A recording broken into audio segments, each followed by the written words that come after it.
Oh hi. Norway. The state in northern Europe which is located in the western part of the Scandinavian peninsula and on a huge number of adjacent small islands and also Svalbard archipelago. Svalbard. January May an island and bare in the Arctic Ocean.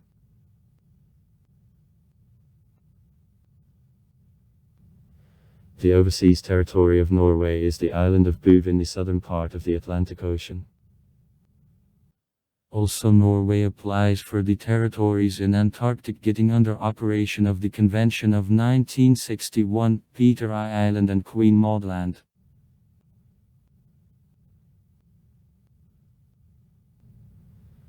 The form of government, constitutional monarchy, form of government unitary. The King Harald V, the Prime Minister, Jonas Gahr Støre. Norway is subdivided on 11 fylker provinces, which in turn are divided into 356 municipalities. The capital of Norway and the residence of the government Oslo. Norway, the multinational state with wide ethnocultural, religious, racial and national variety. Norway is included into NATO, the Scandinavian Passport Union and the Schengen area. Since 2001 to 2006 and since 2009 Norway heads the list of the countries by the Index of Human Development. The name of the country comes from Drevne Skandinavski Norweg, Northern Way, which originally belonged to a coastal seaway on which Normans left to the North Sea. Subsequently by this name began to designate the western coast of the Scandinavian peninsula along a seaway and then on which arose here the state. The country has two names, on both versions of Norwegian, Norgen Bokmål and Norwegon Nynorsk.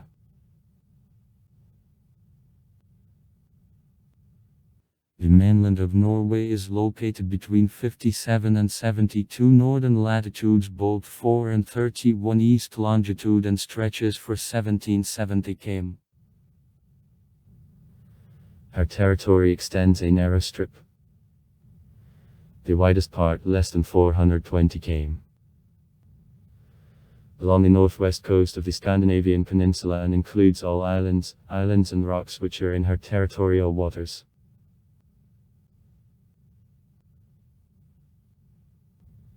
From the east and the southeast Norway borders on Sweden. Throughout 1630 km. Finland 736 km. And Russia 196 km. From the northwest she is washed by the Norwegian Sea, from the northeast the Barents Sea, and from the south the North Sea. Extent of the coastline is 25148 km. Some islands belonging to this state are from the Scandinavian peninsula at a great distance. Svalbard Archipelago. Svalbard. In a northern part of the Norwegian Sea, sovereignty over which is internationally recognized since July 17, 1925. Yangmaen between the Greenland and Norwegian seas. The island of Bouv in the south of the Atlantic Ocean. Also Norway applies for the territories getting under operation of the Antarctic Convention of 1961. However, these territories under the law of February 27, 1930, the resolution of Parliament of April 23, 1931 and the resolution of the monarch of January 14, 1939 aren't a part of Norway. Whole country extremely forest. It forms the huge uplands consisting of gneiss, granite and other formations of the Archean and Paleozoic periods. In the east part it is cut up by big valleys, and in western and northern the sea fjords which are deeply pressing in the land. In many places of the mountain have rounded shape, and the landscape carries mainly a view of the big wavy plateau on which valleys and gulfs seem only absolutely insignificant cracks.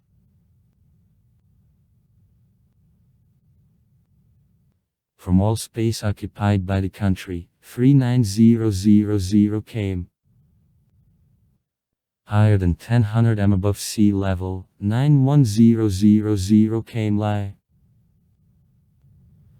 At the height from 500 to 1000 m. Average height of all territory of Norway above sea level is about 490 m. In view of all this, the area cultivated, or in general the land suitable for agriculture, is very insignificant part of all territory. Only 2400 km. It is busy with arable lands, whereas uninhabited mountains, swamps, etc. Occupy quart km. And glaciers minus 700 km.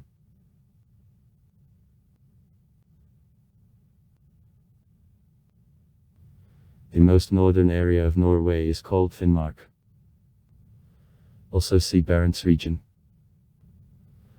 which east part bordering on Russia doesn't represent any considerable heights and is filled only with the rounded off hills and uplands.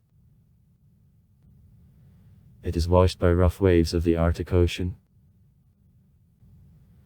In the country irrigated by the large rivers, in particular Tana. Valleys, becoming covered in the summer by dense vegetation, make an impression of more southern countries, but because of long and severe winter aren't of great importance for agriculture.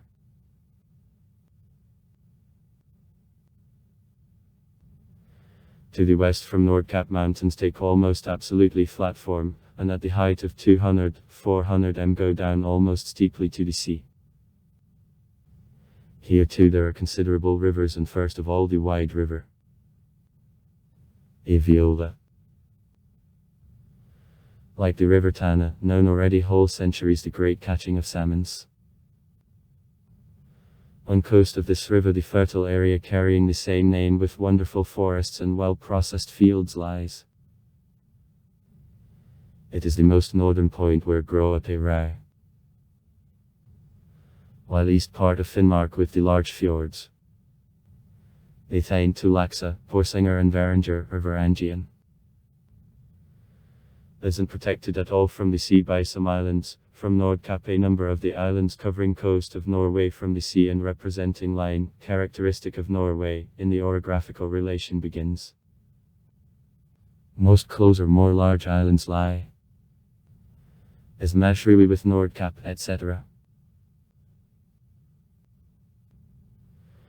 Further to the south there are alternately big and small islands, and here they already accept a peculiar nature of the Scandinavian Skurgard, how here call this number of the islands protecting the continent, from which the most smaller carries the name Skias.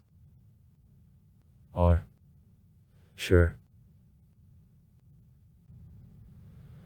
Right there both wide Altafjord and Lyngenfjord reaching nearly 100 km in length, who from the west is limited to the mighty Alpine snow and glacial chain reaching 1500-2000 m in height, lie close. Goatsapes, Kolsavar, Skikkivar, Njalavar, etc. This chain represents an orographical border of Finnmark ski uplands.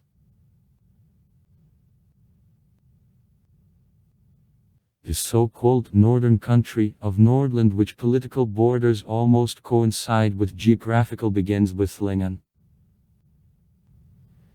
The ethnographic northern border in the Middle Ages was a little to the south of Lyngen. This cut-up area extends on space of several degrees of latitude on the south, keeping the same character everywhere. Mountains of height generally of 1000-1800 m here. The highest top of Sulatium, 1880 m, is on the Swedish border with a big glacier.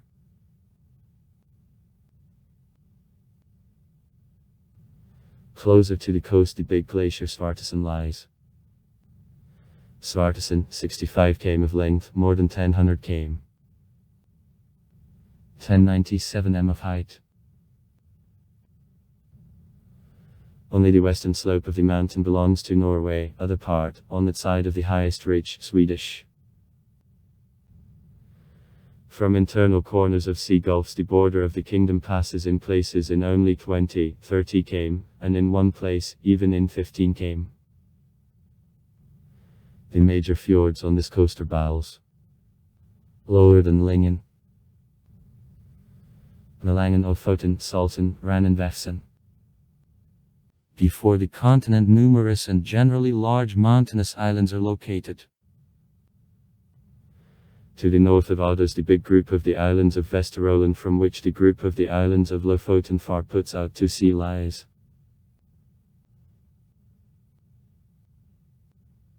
Below Vefsn fired the strip of the firm earth becomes wider, mountains are lower and the wide valley Namudal, passing across which Namsen River falls into Namsen fired, represents transition to plains. Behind her dispersed to the wide, wonderful pool of Trondheim. Here the fertile and well-processed areas. Trondelag, in the most ancient time a kernel of Norway, which, however, generally after all keep the nature of valleys of Norway lie. Areas on west side of it deeply and the fjord of Amalosmanchiva, which was widely crashing into the continent. Approximately under 63, near Mountain Røros. Lying at the height of 600 m, the uplands are broken off, and considerable mountains go in the southern direction between both states and P. Dalel and Clarel bend around a watershed, following the direction of the sea coast on the southwest and on all this extent, up to great descent at Lesiverksband. Lying at the height of 620 m of the lake, which waters flow down on Jove to Skagerrak and on Skis to the Atlantic Ocean. Ordinary are called Dovrefjord, though this name of the vicinity is attached by inhabitants actually to only that part through which the main road from Oslo to Trondheim runs. This part of mountains in the east are lower and is less wild. But to the west the area becomes wilder and absolute marks increase and reach the greatest height in the form of top of Snøhetta, which long time was considered before as the highest mountain in Norway. On the latest measurements its height is equal to 2286 m.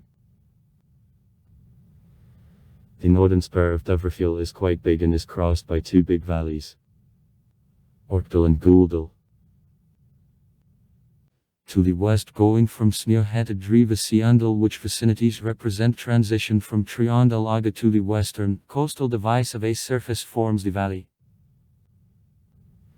The main ridge here suddenly turns at right angle on the south, and Langfjella is collectively called further. From here the western spur is cut by a big spur which presses on 209 km in mountain weight and forms one of the splendid and beauty spots of Europe.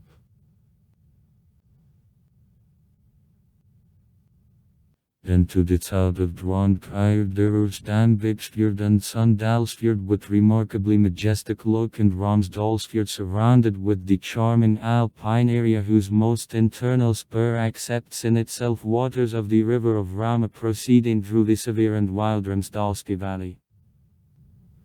With Trolltind and Romsdalskorn, 1600-1900 m.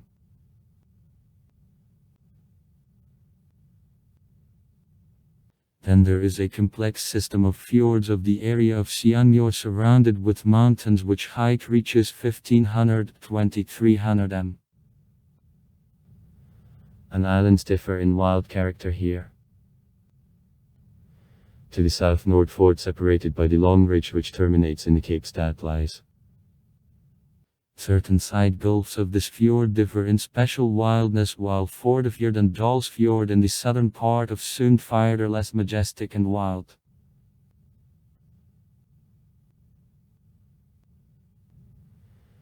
Then there is Big Sognefjord, which received the name from the area adjacent to him, Sogn. In this area, on space about km, there is highest and wildest massif of N, which were given the name Ispalinovi Kray, Jotunheimen.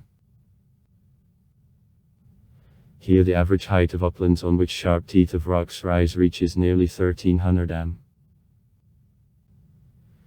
As the snow border passes at the height of 1400 m here, tops of mountains had to be covered with eternal snow if it wasn't interfered by smooth slopes of mountains. But each cleft or a crack, each hardly noticeable otlogast, not absolutely steep slope of the mountain are entirely covered with snow weight, and in many places through clefts glaciers. Jokler are seen quite often in quite deep water. All this space represents itself the mountain desert on which the legumen only occasionally goes. More than 60 tops of Ispalinovi edge Jotunheimen were subjected to measurements and almost all showed height over 2000 m. Our most considerable Goldkippigen 2469 m and Glittertand 2452 m. 2464 m if to consider a glacier. Both in Lom arrival in the Gudbrandsky Valley. Gudbrandsdal. The highest of all known points of northern Europe, surrounded with the whole Massachusetts of almost same high rocky tops.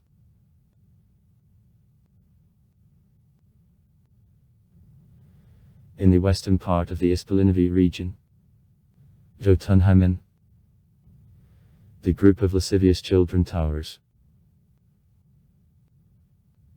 Herrengain is mute. Herrenkinder, reaching 2400 m in height. From Sognefjord several valleys, and before all Ordal crash into this kingdom of mountains.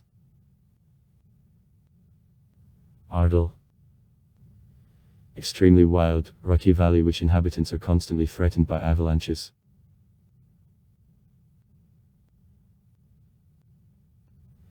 To the west between Sogn, soon fired and Nordfjord the glacier 90 km long and 80 km wide lies. This occupying about 1600 km. The snow area is called Jostedalsbreen and reaches height of 1600 m or as the bottom edge of the glacier. Glacier, which is going down to valleys in places towers only on 130 m over the surface of the sea and lies in only 3 km from him. These glaciers, including 24, can be carried to the first category. Fill with themselves Sogn, Nordfjord and Sandfjords valleys.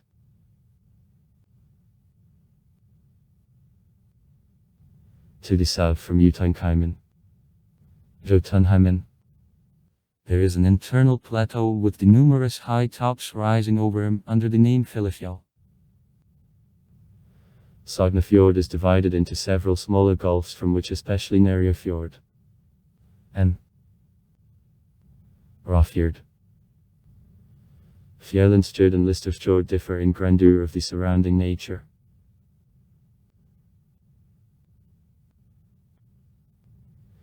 To the south from Sognefjord the wide highland which internal part consists of the fertile area Foss lies, and the coast from the south is washed by waters of Hardangerfjord.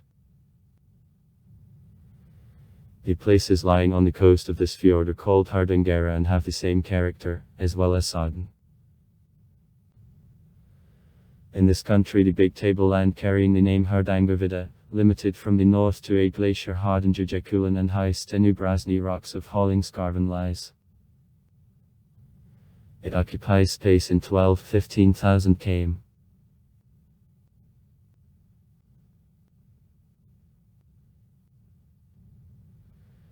In the western part of Hardangerfjord, on the height of one peninsula flat from above, from 3 parties surrounded with Hardangerfjord and its sleeves Surfjord and Akrafjord the glacier Fogfinn, of 60 km and 46 km wide lies, covering with itself space in 150 km.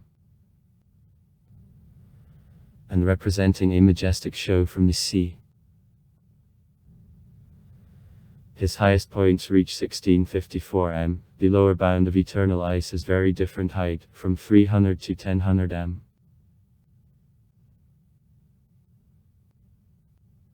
Behind the line of all these fjords, a number of the islands protecting the area of Reifik located to the south of Hardanger on one of the gulfs Biomlafjord lies with small breaks.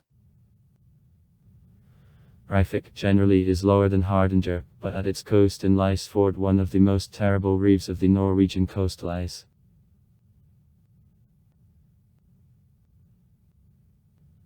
After Biomlafjord the area changes absolutely. A number of islands is interrupted and sea waves with a full force rush on the unprotected coast of Jæren. J. Ren. Jæren, as well as Lister following him, represents themselves the long, but rather narrow plain in which the mountains which aren't reaching, however, a little considerable height tower again. The valleys lying between them are generally very poorly presented with the nature, and only set still the valley has considerable length and is irrigated with the big river of Otra which originates in mountains to the south from Hardangervidda. Lindesnes, the most southern point in the territory of Norway, lies in this area.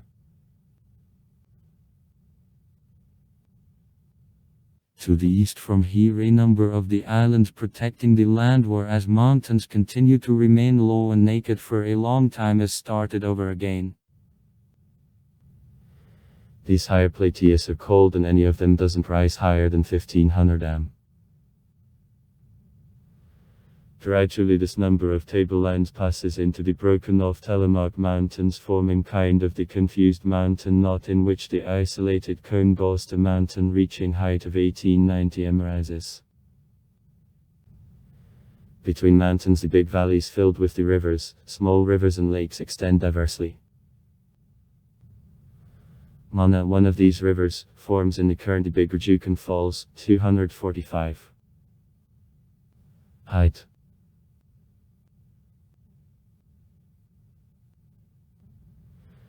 For Teliasli there are 1 by 1 5 big main valleys which all the waters send to Oslo Fjord, surrounded with low and fertile areas. Numedal, whose river Lagan originates in the small lake on Hardangervidda, goes the first, since the west. Then Hallingdal, who is also beginning on this tableland, and Valders from the Begna river. Begna. Following from Fillafield. There is Gudbrandalen and Osterdalen making border with Sweden, both further leaving Dorfjell. All these valleys have among themselves a lot of similarity. From a watershed they extend in the form of small furrows between, squeezing them on both sides of mountains, then little by little extend and, at last, in process of the approach to the coast and disappearances of mountains, accept the nature of the valley. These east valleys, which nature is absolutely other than western, are collectively called East Mountain, or lying to the east from mountains, Norway. Ostafjeldsky Norge. And together with the western areas up to Lindesnes. And before to Sjøren borders. Make so-called Sandefjeldsk Norge. Southern Mountain, or to the south from mountains lying Norway.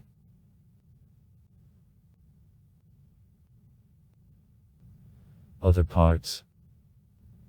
Originally from Jæren. In ancient times were called Nordafjelldsk Norge, which southern parts, beginning from the city, are called Vestafjelldsk Norge now. This division of the country is based on natural conditions of a landscape. Similar crushing of the country on a part extremely high and inaccessible mountain masses causes a big variety in character and customs of the population.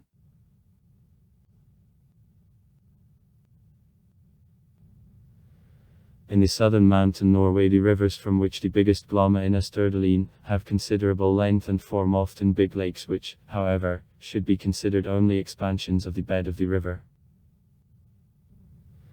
Such is, for example, the biggest of all lakes east. And all Norway Mausa, which accepts in itself waters of the Logan River leaving Gudbrandsdalen and in turn through Vorm gives them to Glomma. It with a length of 117 km occupies the space in only 364 km. Its coasts are partly low and fertile, in particular the southeast coast on which Hedmarken Plain was widely stretched. These rivers form numerous falls, for example, on the Glomma River, the Sarpsfossen falls in 20 m of height. In Telemark and in the western areas falls in 150-190 m are frequent. Vettisfossen in Sogne, Viringsfossen and Ringelsfossen in Hardanger.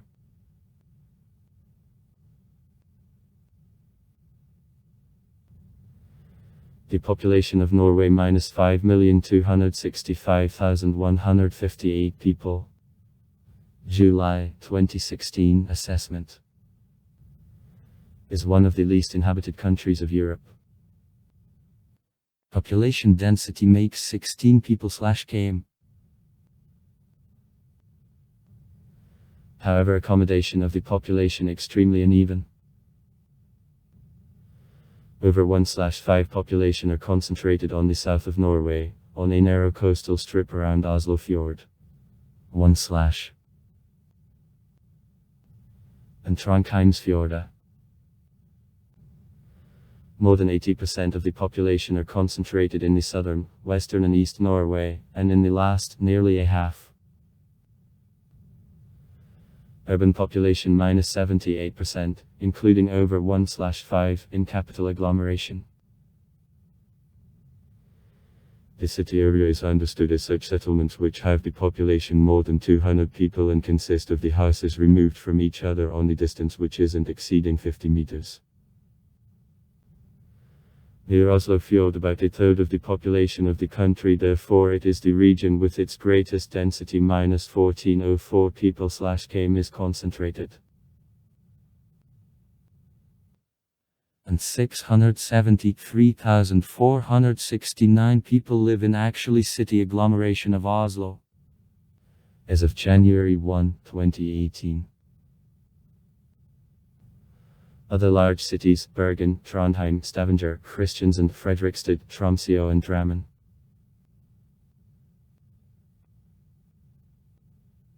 Age and sex pyramids of the population of Norway in 1846-2021.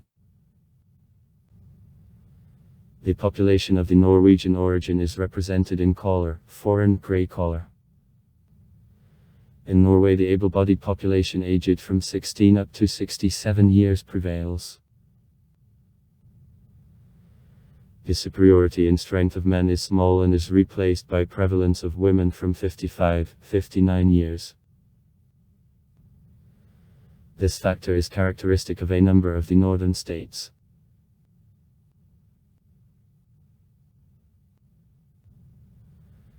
As of 2020, 75.2% of the population of Norway were made by ethnic Norwegians, and 1,333,620 people. 24.8% immigrants and their descendants. Immigrants in the first generation are with one or two parents of a foreign origin. Among foreigners, of 40% immigrants made of Europe. Most of all Poles, Lithuanians, Albanians. North America and Australia. Other 60% from Asia and Africa. Somalis, Arabs, Pakistanis, Vietnamese, Filipinos, Sri Lankans. Also Sami. About 40,000 people, exact calculations are complicated. Kvina. The Norwegian Finns. And Roma live in Norway. The Acting Minister of Labour and Social Affairs of Norway in 2012-2013. The Minister of Culture of Norway, the youngest. 29 years. The Minister in the History of Norway, Hadia Tajik. Throughout almost all the history, the Norwegian society was ethnically uniform. by 1980 years in Norway, for snubbing of negative economic consequences of demographic aging of the population, the liberal immigration policy was accepted. By the end of 20 and the beginning of the 21st century, refugees and immigrants from economically backward countries of Africa, Asia, Europe and Latin America began to move actively to Norway. This is of 2021, Norway, the multinational state with broad ethnocultural, religious, racial and national diversity. As of 2020, 75.2% of the population of Norway were made by ethnic Norwegians, and 1,333,620 people. 24.8%. Immigrants and their descendants. Immigrants in the first generation are with one or two parents of a foreign origin.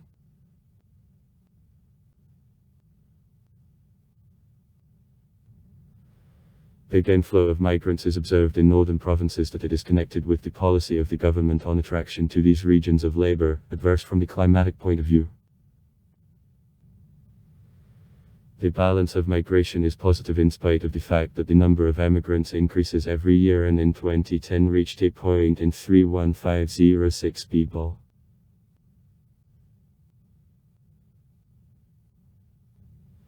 Besides external, in Norway there is also internal migration as between municipalities and districts, first of which is developed twice more than the last. In 2010 the quantity moved to other municipality reached a record high in 214,685 people. Migration doesn't depend on a floor and generally happens in the direction from the north and the northwest on the southeast.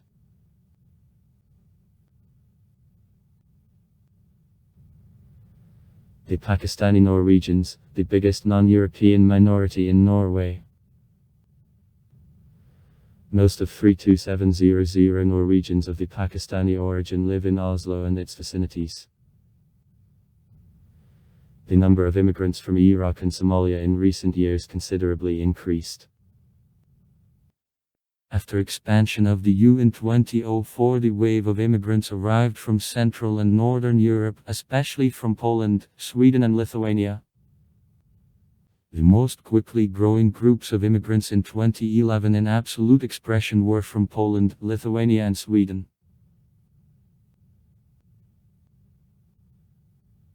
The first Massachusetts appearance of Russians in Norway was in 1920 as a result of the Great Russian Outcome in the north of Russia. By steamships led by the Kozma Minen icebreaker at the end of February, the Russian refugees arrived in the city of Tromsø for obtaining necessary documents.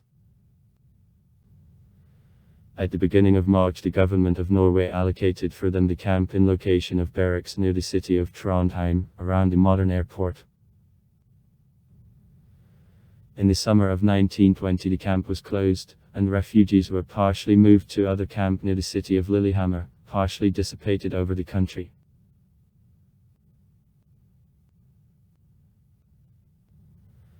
Official language, Norwegian.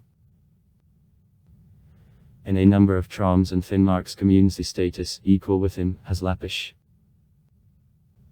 Classic literary Norwegian, Bokmål. Bokmål, book language. Riksmål, state language. Developed on the basis of Danish during domination of Denmark over Norway. 1397-1814. At the end of the 19th century, as opposed to Bokmål on the basis of rural Norwegian dialects with impurity of medieval Drevnenarvevski, the modern literary language. Nynorsk of Landsmål, country language or rural language. Or Nynorsk. Nynorsk of Nynorsk, New Norwegian. Was created. Landsmål gained formal recognition in the 19th century. The linguist Ivar Aasen was his creator. Both Bokmål and Nynorsk are considered as the equal literary languages, but the first is widespread much more and is the main language approximately for 85–90% of inhabitants of Norway. Nynorsk is most widespread in Vestlandet where about 87% of his carriers live, and he is widely used in rural areas. In the first half of the 20th century, the rapprochement policy was officially pursued. Tilnelitikken. Nynorsk and bokmål on purpose in the long term to create the all-Norwegian standard. Samnorsk. However, in 1966 was decided to refuse this policy. The Royal Decree of 2005 gave to kvenske language the status of language of ethnic minority. By estimates for 2020, 68.1% of the population of Norway belong to Established Church of Norway. Evangelic and Lutheran. Muslims -3.4%. Catholics -3.1%. Other Christians -3.8%. Other religions -9.6%. We aren't religious -15.4%. Only from Church of Norway it is separated from the state that is surprising for Europe. See Church of Norway. Article 2 of Section A of the Constitution of Norway guarantees to each citizen of the country the right to freedom of worship. At the same time, the same article still specifies that the Evangelic Lutheranism is the state religion of Norway. Under the law, the King of Norway and at least a half of ministers have to profess Lutheranism. As of 2006, according to official statistics, 3,871,006 people or 82.7% of the population belong to Established Church of Norway. Den Norske Kirke. For January 1, 2014, according to the Church of 75% of the population of the country belonged to Church of Norway. However, only about 2% of the population regularly visit church. Many of Norwegians are written down in number of parishioners of Church of Norway by default. If in family at least one of parents is a member of this official church, then the child automatically receives belief of the registered parent. Therefore, the vast majority of participants of the Norwegian church didn't make anything to join this religion.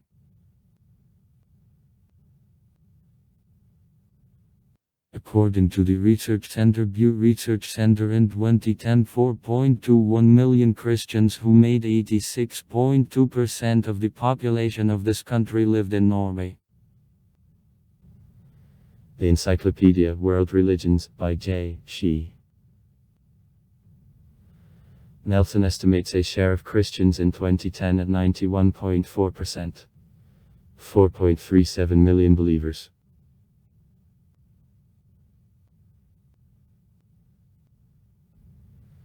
The largest direction of Christianity in the country is the Protestantism. In 2000 in Norway 2.7 thousand Christian churches and places of a church service belonging to 70 various Christian denominations worked. Besides Norwegians, Christians are also most of the Poles living in the country, the Sami, Swedes, Germans, Lithuanians, Danes, Russians, Serbians, Finns, etc. Christian Council of Norway was created in 1992 and unites Catholics, Orthodox Christians and Protestants. The Church of Norway is a member of the World Council of Churches. Conservative evangelical churches of the country are united in the Norwegian Council for a Mission and Evangelization connected with the World Evangelical Alliance. In Norway there are 403,909 people, or 8.6% of the population as of 2007 belonging to other faiths and exercises. Among them the most numerous are adherents of Islam. 43068 people or 1.09% of the population. The Roman Catholic Church. 51508 people or 1%. And the Pentecostal movement of Norway. 40398 people or 0.86%. In the country, the community of Neopaganists of Forning and Fornsed is officially registered. Norway is subdivided since January 1, 2020 on 11 fylker. Provinces, areas or provinces, which in turn are divided into 356 municipalities. To each fylke there corresponds the commune a fylke, which is subdivided in turn into communes. Till 1992, on city communes no and district communes no. Total number of communes of Norway -422. The total area of a continental part of Norway is 323,786 km. Including Svalbard archipelago and January Mayan Island -385,207 km.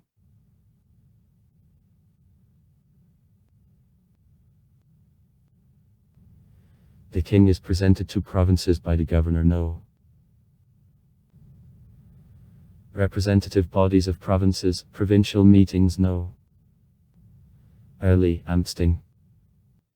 Chosen by the population, executive bodies of provinces, provincial councils no consisting of provincial advisors no.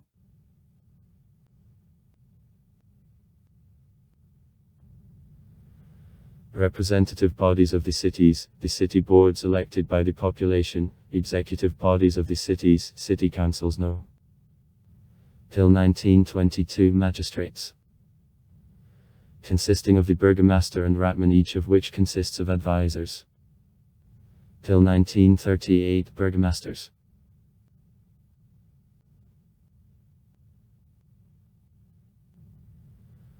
Representative bodies of communes, municipal boards. Till 1992, the district boards elected by the population, executive bodies of communes, the municipal councils consisting of ratmen. Till 1938 burgomasters.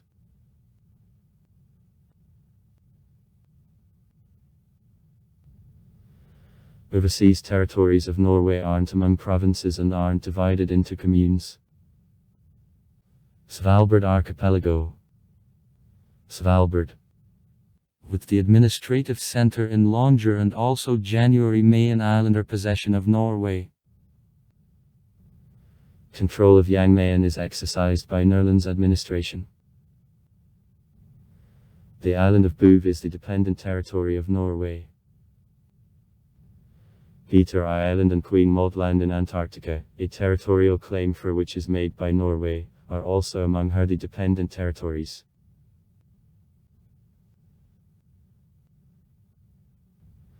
Norway, the unitary state founded on the principles of constitutional monarchy and parliamentary democracy.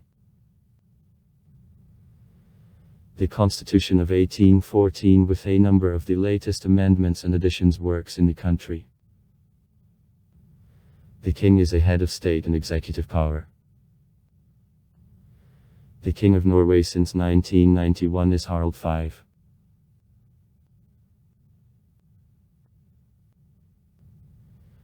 The supreme legislative body of the country is the unicameral parliament, the Storting. Under the country constitution, Norway was proclaimed the free, independent and indivisible state, having the monarchic, limited and hereditary form of government, and initially the king had very large powers which gradually decreased together with reforms of the constitution. Initially the king had the right to appoint members of council who were responsible only before him. However, with the establishment in 1884 of the parliamentarism, that is responsibility of government relying on parliamentary majority before the Storting, he lost this right.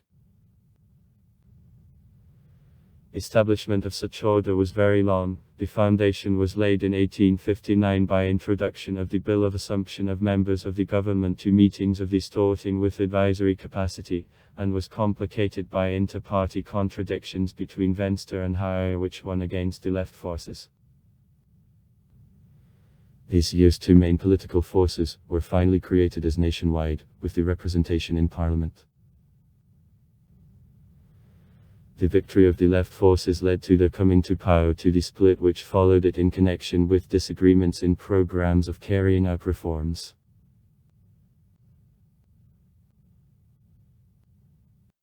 It was general not at once, originally at the males who reached age of 25 years and living in the territory of Norway more than 5 years, citizens who still had to correspond to property and professional qualification, which were gradually reduced, and by 1898 to vote had all male population of the country was already not. Women acquired electoral rights step by step, at first only a propertied part and in only communarny elections. 1901. And then participation and in parliamentary elections became possible for all women. Expansion of suffrage was promoted by the birth and the organization of labor movement, which led to strengthening of influence of the Labour Party of Norway. However, all reforms were generally initiated by Venstre.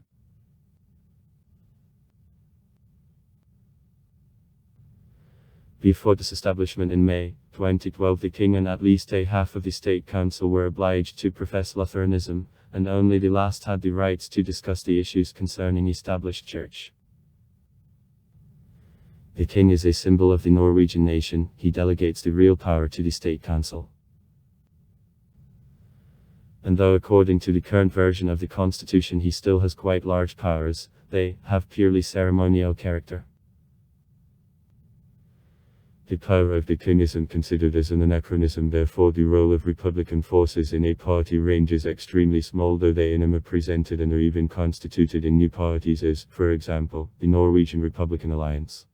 2005.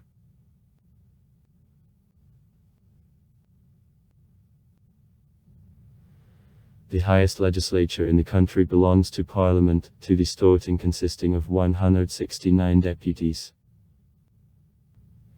Besides the main parliament, there is also Sameting, the supreme body of Sami, in which elections are also held.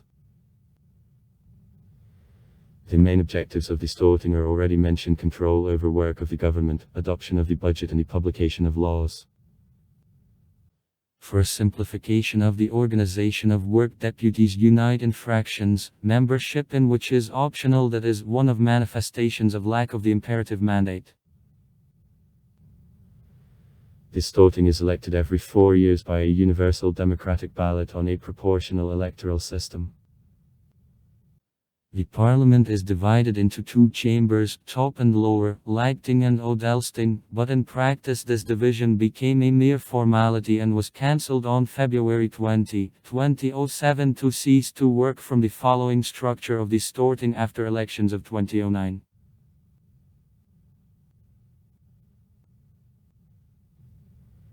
Executive power in the country belongs to the government. The head of the government, the Prime Minister, who is a leader of the party which won parliamentary elections. Since 2019 the government coalition is formed by Conservative Party, the Progress Party, the Liberal Party and Christian People's Party. The post of the Prime Minister is held by the leader of Conservatives of Ern Solberg.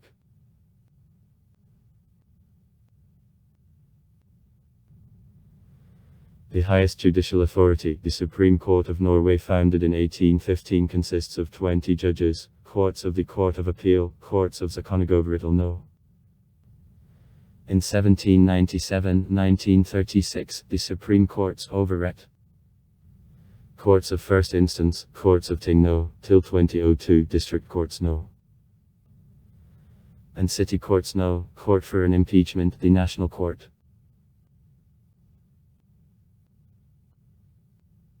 To related cultures of hunters and collectors subsequently called on the main monuments of Fosen, and the consumal member got into an era of early Mesolith on the territory of Norway after the glacier receding on the north. The climate in Norway after the termination of Ice Age was exclusively favorable, and Norway was one of the most densely populated territories of the history of Earth during this period.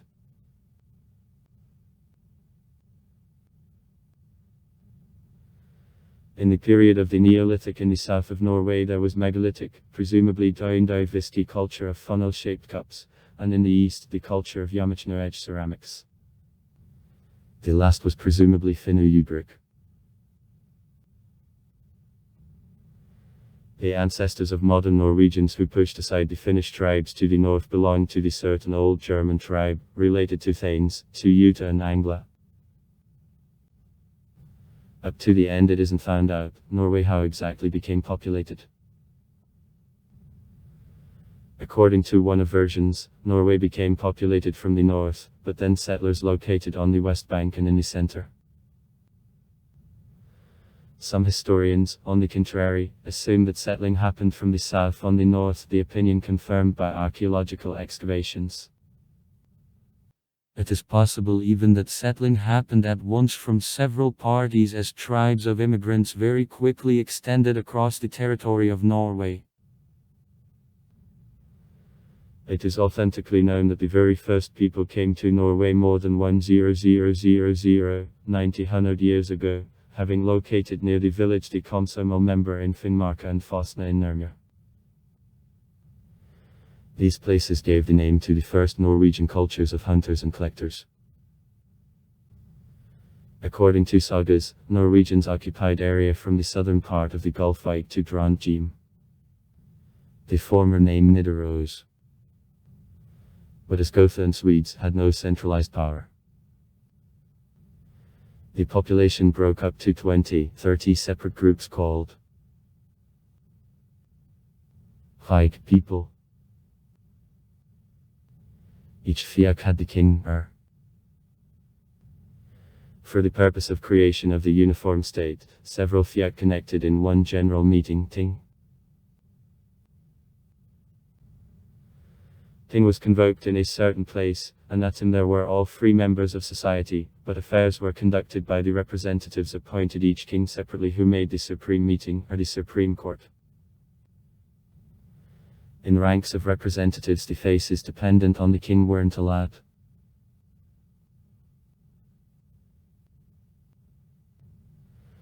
Later the country was divided into 4 big districts, everyone with the certain ting, with the separate laws and customs. Namely, the Frostating including Tuefjolka, located to the north from Sognefjord. The Gulating covering southwest Tuefjolka. Upland and Viksting located to the south and the east from the central mountain chain, gathering at first in Edstinge, but subsequently the district of Vik separated and became certain ting.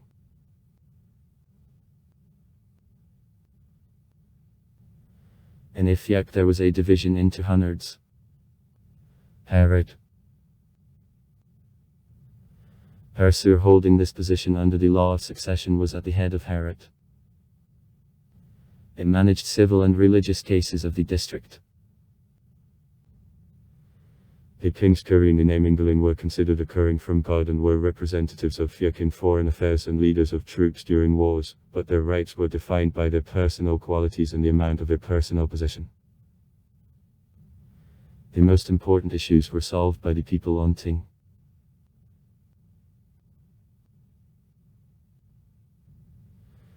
Peasants paid the king of Vairu in case of violation of the world by them and brought him voluntary gifts. If the king installed violence instead of the right, then the arrow was sent to all inhabitants of Ifjak, meaning that the king should be grabbed and killed. If it wasn't possible to kill, the king was expelled from the country forever. The rights for a throne had, on an equal basis with lawful and illegitimate children whose origin was proved by test by iron.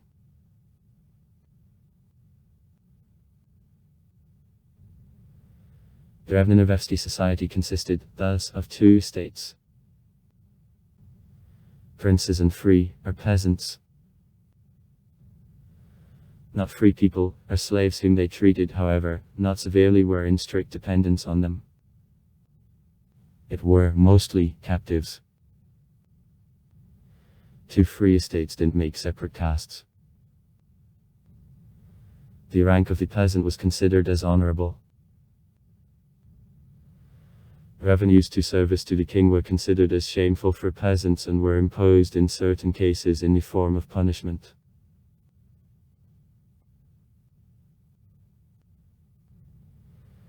The king was the most large landowner, and the lands operated by means of the faces which were called armada.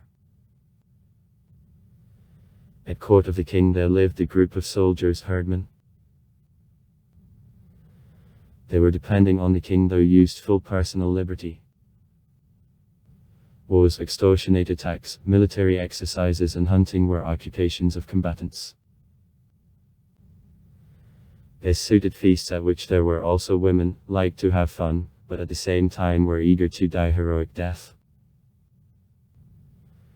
The belief in destiny which nobody can avoid ennobled courage of Norwegians. They believed that one and therefore safely went into battle gives a victory.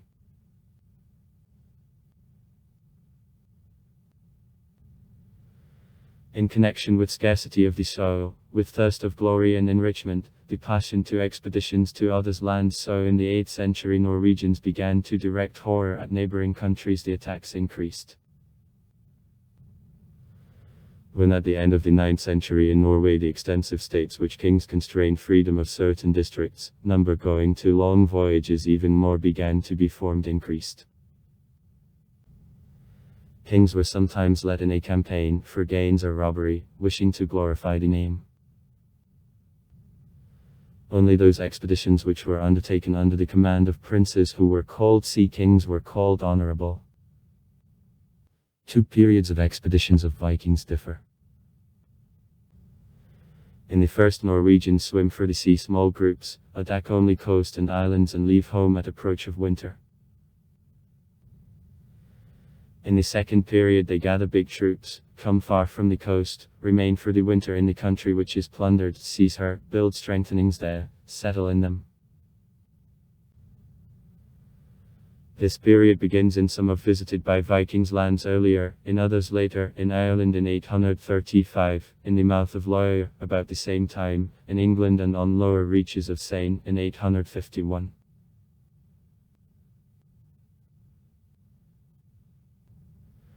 Norwegians attacked even the territory of present Turkey, where they were attracted by richness of Constantinople, called by them Michaelbert.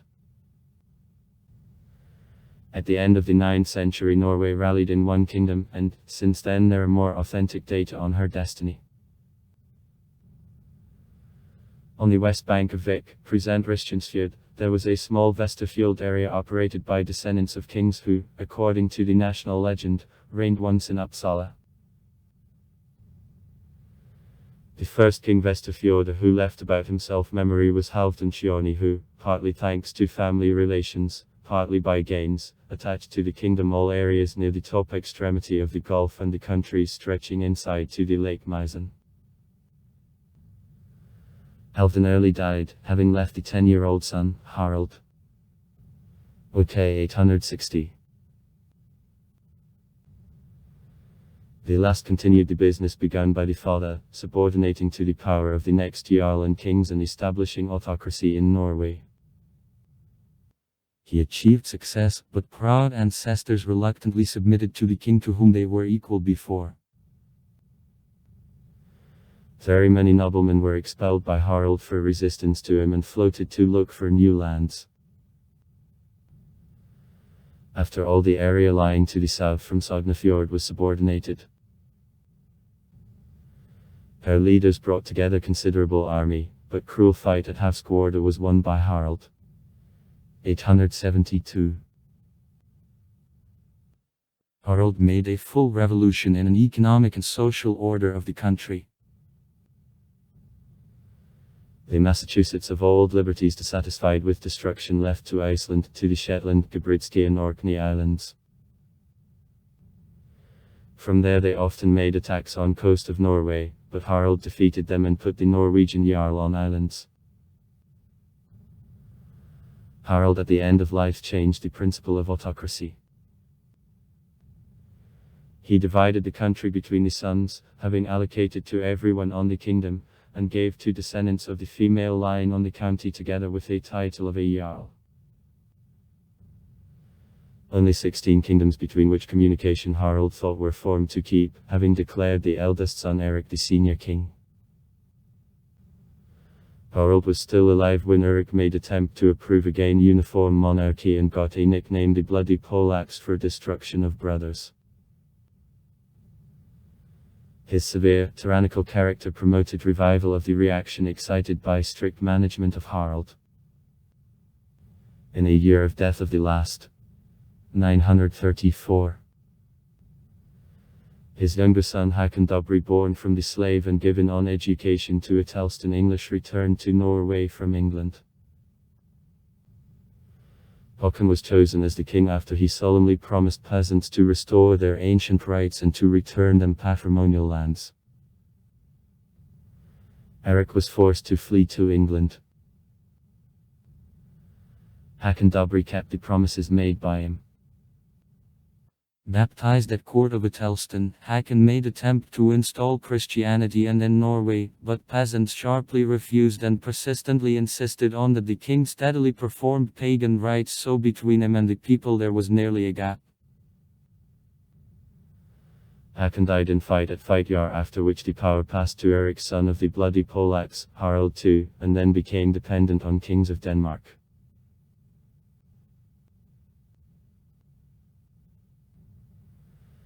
After Hakon, a number of kings, from whom the best known, Olaf I Tryggvason, 995–1000, and Olaf II Tolsti, 1015–1028, tried to enter Christianity, maintaining persistent fight against the people.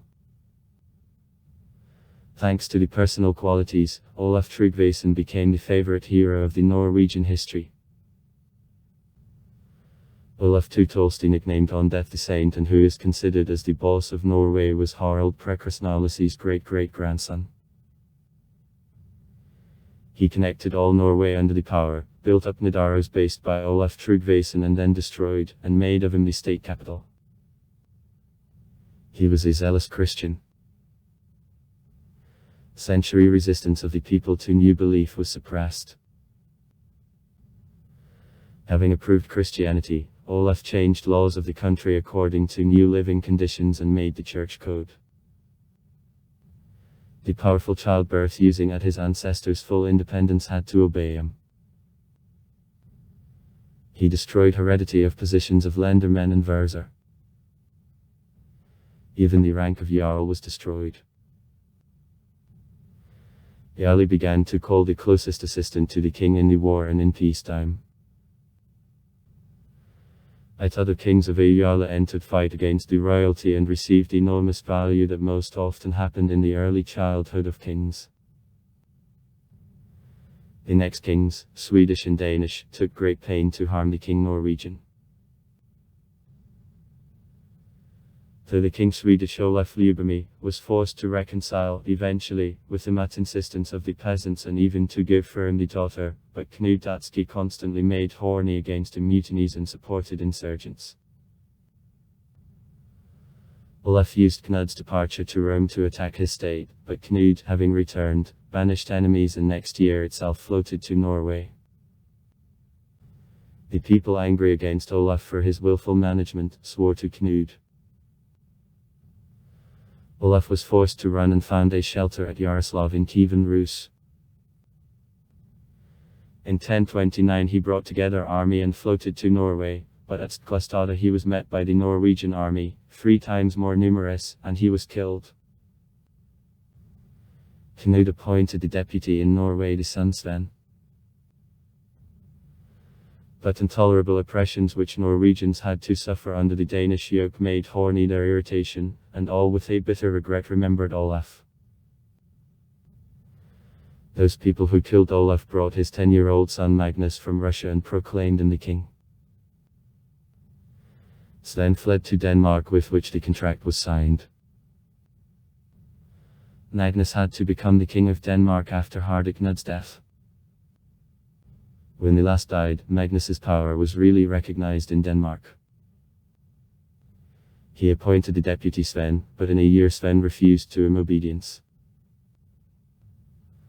Magnus won a victory in several battles, but, after the victory in Big Fight on the island of Zealand, 1047, was killed.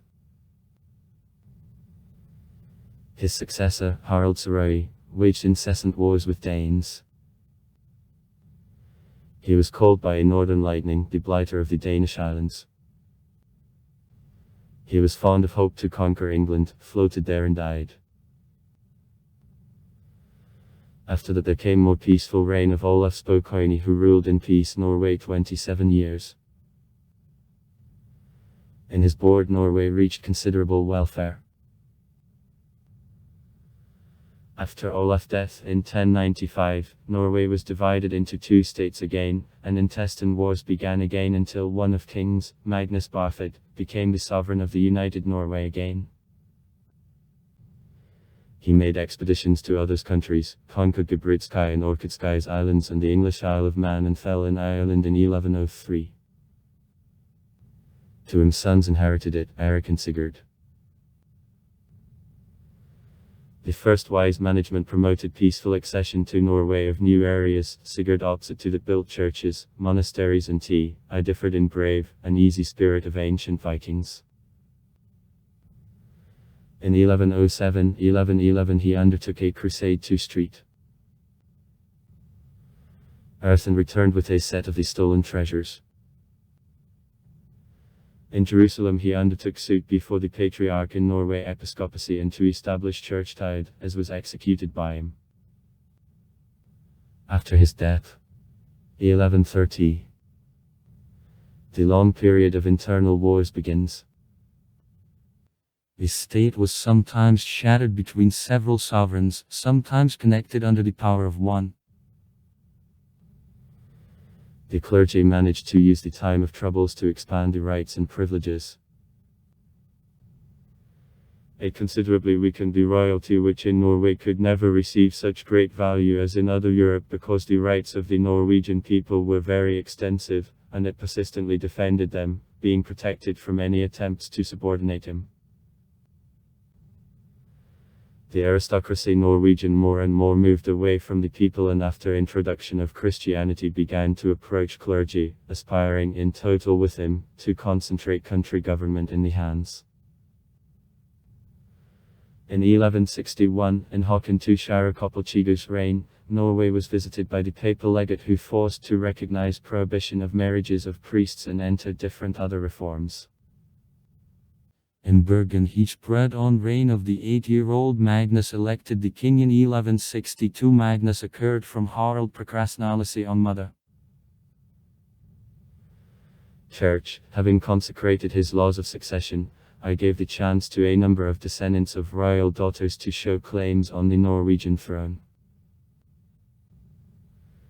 The King Magnus in 1174, on belief of the Archbishop Nidaroski Eystein, published the law called by the Diploma of the Gold Feather, and granting to the Norwegian clergy very big rights. Magnus, calling himself in this diploma the God's king, favor promised to establish tithe in favor of church, refused any intervention in elections of bishops and other church dignitaries, and provided to the Archbishop Nidaroski and to his spiritual advisors the prevailing influence in the solution of a question of the two, which of sons or relatives of the king the crown has to be given.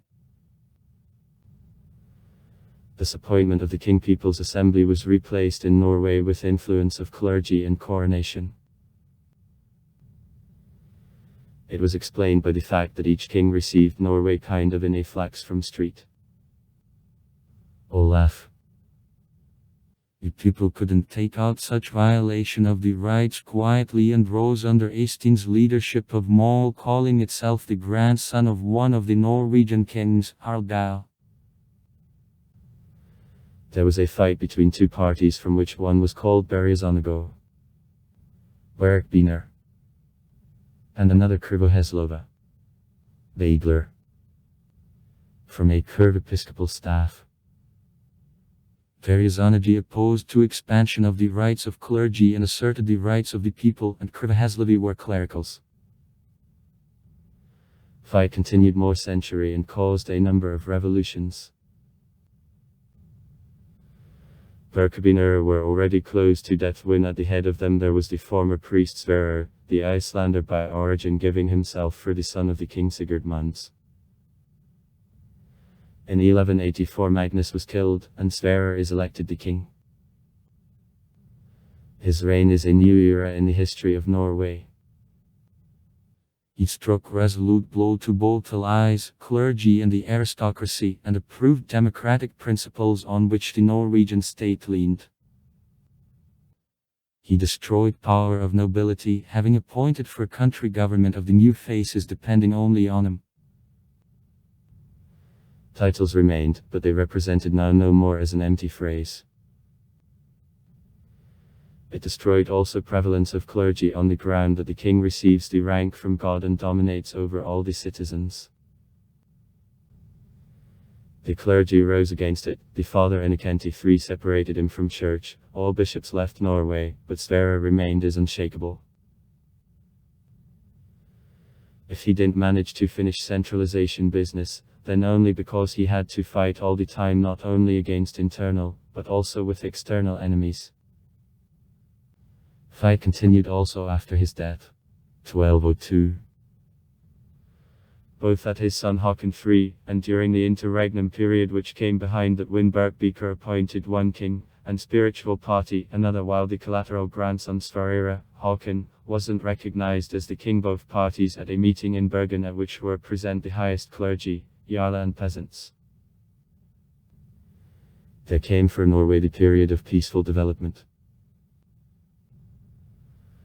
Håkon didn't agree to recognize diplomas of the gold feather, but at the same time he acted as the conciliator between peasants and clergy. In jurisdiction, full independence of civil court was provided to clergy. It elected the dignitaries without royal intervention, and church manors were announced free from a compulsory military service. In gratitude for the clergy helped Håkon to subdue almost all Iceland and Greenland. The son his Magnus VI came to the throne. 1263. Not after the choice hunting anymore, and at the request of the father, who suggested to the people to swear to him on fidelity before an estimated campaign to Denmark, and published in 1257 the law on his succession to the throne, destroying influence of bishops on this business and preventing disintegration of his state to birds. Magnus maintained tranquility in the state and the peace with neighbors, and deserved the name of improver of laws. Laid bait. He established the general law for all kingdom, having put the old legislation of the country, a gulating, a frustrating, etc. in his basis. Punishments were softened, more exact rules of a succession to the throne which absolutely eliminated elections of the king were established. The significant changes made in the political system consisted in increase in value of royal slushly people and the eminence of the power of the king.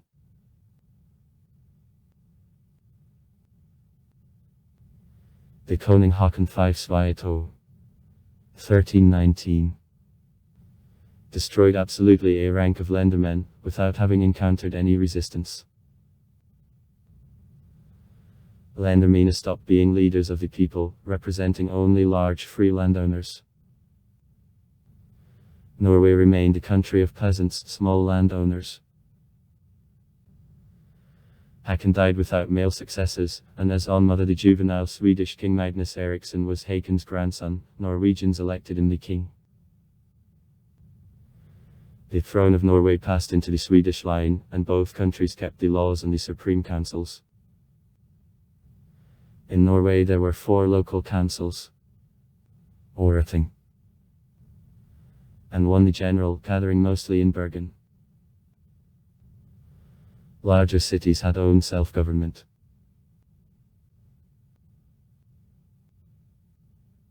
From the moment of election of the Norwegian king Magnus Eriksson as the Swedish king in 1319, the history of Norway is inseparably connected with the history of other Scandinavian states and loses independent value. Norway goes on the toe of Sweden, being involved, by the way, in the wars of Sweden with Hansa, which strengthened domination of the last and delayed development of the Norwegian trade for a long time. In Norway, all power concentrated in hands of officials. There was neither aristocracy, nor constant people's assembly which could render them counteraction, though peasants in the cities kept the primordial liberties. In 1349 the plague, which carried away more than a third of the population of the country, burst. Norwegians pressed for presence of the king, and Magnus in 1350 sent the younger son Håkon, 12 years, appointed the Norwegian king in 1343.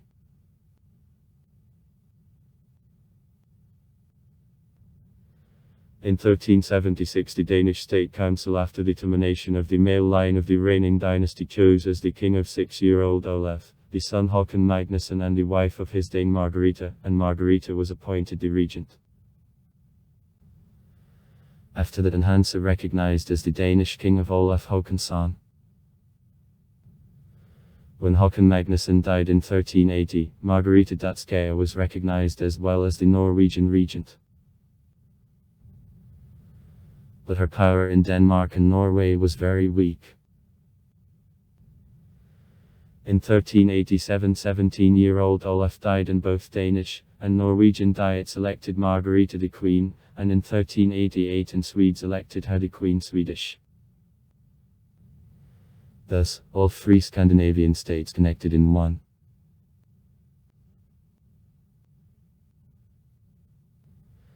As soon as Margarita was elected by Swedes, the Norwegian Diet recognized as the king the grandson of her sister Erik Pomeransky. 7 years later, in July 1396, the Danish and Swedish Diets also elected Erik the king on reaching majority, and promised that the Scandinavian states won't wage war among themselves. To strengthen position of the successor, Margarita called the state councils of all three kingdoms in Kalmar. They in June 1397 developed the law called by the Kalmar Union. On the basis of it, Denmark, Norway and Sweden had to have always one king elected from a dynasty Pomerov in the area of primogeniture. The Scandinavian states shouldn't be at war among themselves, and have to protect each other during attack of enemies. Contracts with the foreign states have to be the general for all three states. Declared the rebel in one of them has to be exposed to prosecution, and in two others. But each of three Scandinavian states keeps the special laws. The Kalmar Union brought not enough benefit to the Scandinavian states. They were involved by it in policy of gains to which the reigning dynasty adhered, and which did them a lot of harm. Norway had to make several decades a sacrifice for the purposes absolutely unknown to her, to pay enormous taxes for expenses on the wars alien to her interests. Norwegians never saw the king, and his officials oppressed the people, extended all Jews from the country, forced to take a coin of bad stamping at the nominal price. Norwegians asked to send them the deputy if the king couldn't arrive. Without having either the aristocracy, or the general diet, they needed direct care of the king of their public affairs, but them didn't pay attention to requests. Foreign cruel folk to govern us, we have about an coin, neither deputy, nor even the seal, so Norwegians have to run behind the press abroad. Norwegians in 1420 so complained. From there was a hostile relation to Dominion Pomerov and Wittelsbakov, and there was a number of distempers. The people refused to submit to Germans and vigorously resisted any attempts at local laws and customs.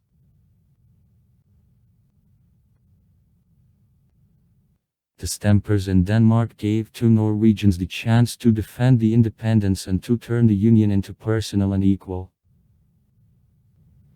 Each state kept the separate name, and the laws, was operated by the compatriots, had the separate finance and treasury. The Swedish king Karl Knutsson, elected as Norwegians in 1449, conceded Norwegian, and in 1457 the Swedish rights to the king Danish Christian won. It was decided that Norway will always have the king, general with Denmark. The choice of the king has to happen in Halmstad, and if the king Christian leaves on himself sons, then they have to undergo election first of all. Since then until 1814 Norway and Denmark had general kings.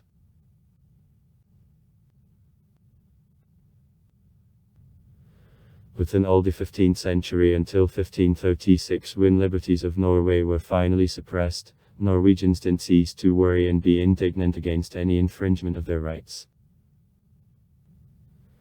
They recognized the Danish kings only after long fluctuations and resistance.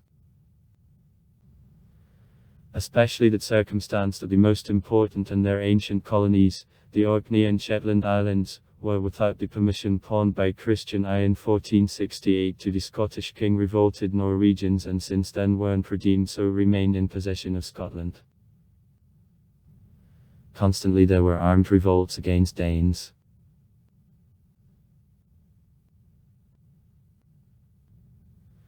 After the Danish king Christian II expelled from Denmark in 1523 and supported by Norway was taken prisoner by Danes and deposed by Frederick I, Danish in 1536, contrary to the Kalmar Union, turned Norway from an equal dick of the Union into the subject province. The separate Norwegian diet, separate army and the fleet, separate finance and so forth were destroyed. The supreme Norwegian court was destroyed. All processes were solved in Copenhagen, the Danish judges. In the same place bishops were ordained, the youth devoting itself to the public and church service studied there. The Norwegian soldiers and sailors joined themselves ranks of the Danish fleet and army. Management of Norway was entrusted to the Danish folk sent by the Danish government and which were absolutely independently disposing in it. The only thing that Danes didn't decide to mention is land rights of peasants odelleret.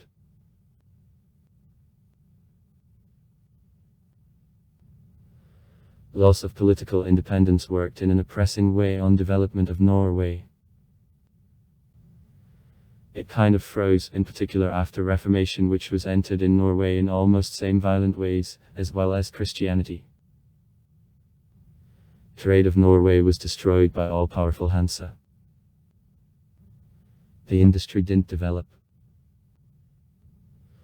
Both country finance and her population suffered from continuous wars with Sweden, which soldiers devastated her boundary regions. At the same time, Sweden occupied 3 Norwegian areas: Emtland, Herjedalen and Bokkasland. In intellectual life, full stagnation was installed. Even copying of ancient manuscripts stopped. It was possible to think what Norwegians even forgot to read, one writer says.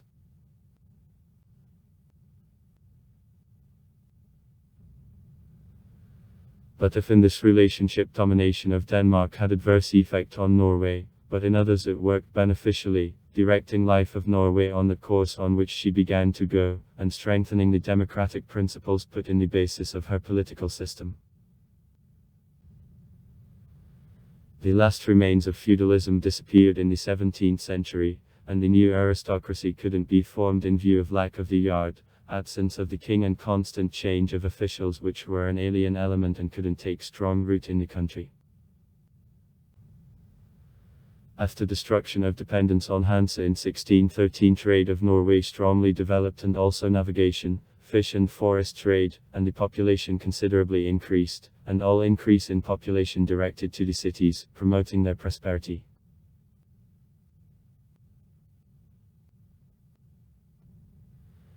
At the end of the 18th century, when Norway had to protest that much during wars of Denmark with England, the spirit of nationalism and love to freedom woke up at Norwegians.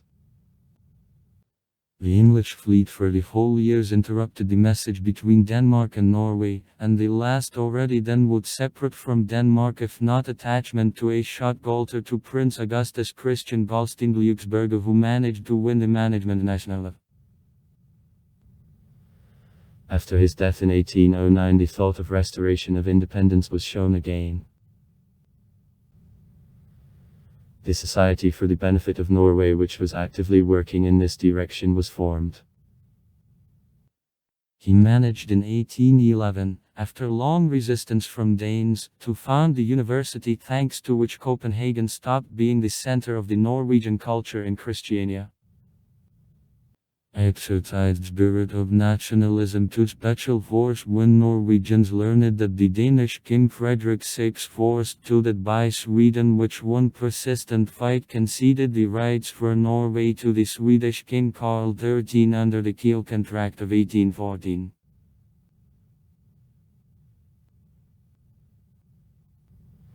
The Kiel Contract was signed in 1814. It decided the following. Norway is to belong to the King of Sweden and make the kingdom connected to Sweden, and the new king undertakes to operate Norway as the independent state, under her own laws, liberties, the rights and privileges.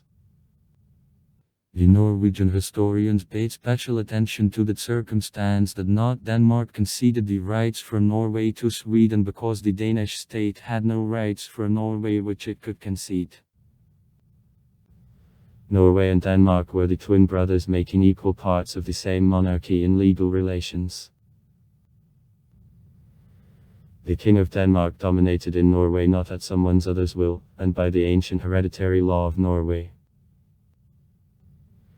He could dispose of her as her lawful sovereign, but only within legality. Therefore, he had no right to transfer her to someone without her consent. He could make only one, to refuse a throne, and then Norway acquired the right for the independent order, the destiny. Owing to such reasons, Norwegians opposed the Kiel Contract. In 1814, thus, Norway concluded the personal union with Sweden.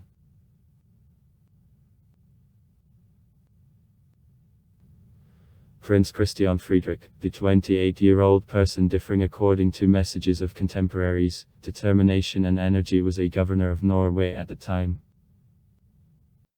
Having convinced of unshakable determination of Norwegians not to allow the address of the country to the Swedish province, the prince called the highest dignitaries of Norway, provided them all documents concerning the Swedish-Danish agreement, declared himself the regent for the period of an interregnum, and invited Norwegians to elect representatives to the Diet in Eidsvoll, authorized to develop the new constitution.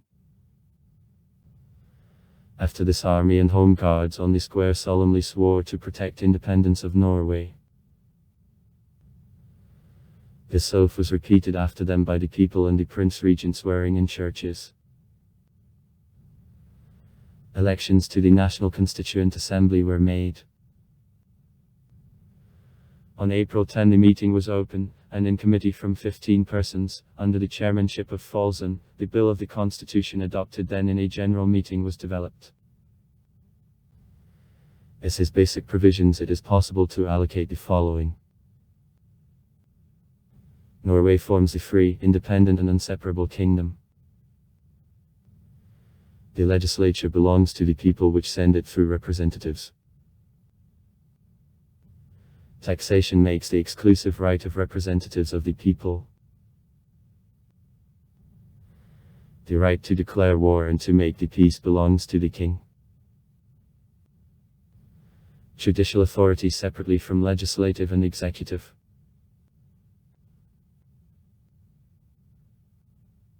The evangelic and Lutheran belief is recognized as the state religion, but full freedom of religion is allowed. Only Jesuits aren't allowed to enter borders of the state. Also, monastic orders and Jews aren't allowed.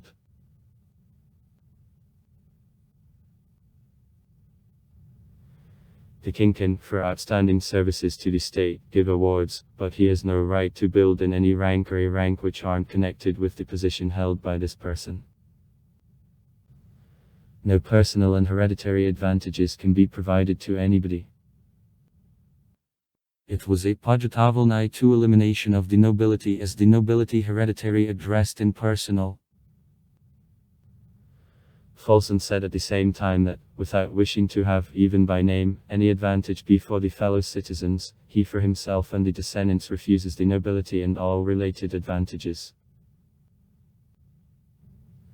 Veto suspensivum, but not absolutum, is provided to the king. The king has no right to accept any other crown without consent. Storting. The king has to live in present borders of the state. On May 19, 1814, Prince Regent Christian Friedrich was unanimously elected the King of Norway. The Swedish government obeyed to the decision of the Norwegian people. It was ordered to Swedish army to act in a campaign to seize Norway. From foreign powers, attempts to settle business in the diplomatic way were made, but they didn't lead to anything. Inexperienced people directed the Norwegian troops, owing to what the Norwegian soldiers began to lose soon confidence in a victory and to speak about treason. On the other hand, the Swedish Crown Prince Carl Johan acted with extreme care and, after long fluctuations, agreed to enter the direct intercourses with the Norwegian people, to conduct negotiations with him, as with quite independent nation. The offer was accepted. The Sea Convention is signed on August 14, and the Kiel Contract is destroyed by the Swedish government. The King Christian called the Storting for October 7, 1814. During the debate need of association, as Norway appeared not to continue expensive fight and forces more and more became clear. The King Christian transferred to a meeting the message in which finally I renounced the power given him and I exempted Norway from the oath. For negotiations with the Storting concerning connection of Norway with Sweden, the Swedish commissioners were sent, with the instruction to show probably big courtesy and compliance. The following contract was developed. Norway forms the free and independent kingdom, having the king, general with Sweden. In all own affairs Norway has to cope independently, and in the general to have influence, equal with Sweden. The same idea lay also in the basis of the device of an external relationship.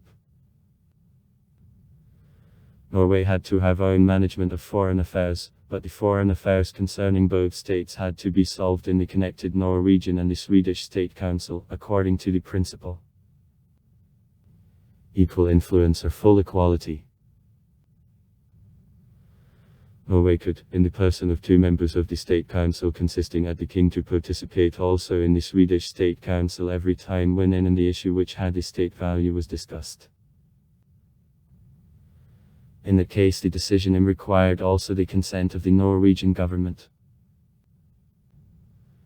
Only when commissioners agreed on behalf of the king to the connection conditions set by the Storting accepted resignation of the King Christian and elected Carl XIII the constitutional king of Norway, not by the Kiel Contract, and by the Norwegian constitution. The Crown Prince transferred the written oath of the king to operate. Norway agrees with her constitution and its laws. Members of the Storting, in return, brought an oath in fidelity of the constitution and to the king. And a debate ended with the speech of the president full of advantage, in which he hoped that the sacred bonds connecting both people will increase the general advantage and safety, and that the day of connection will be celebrated by our descendants.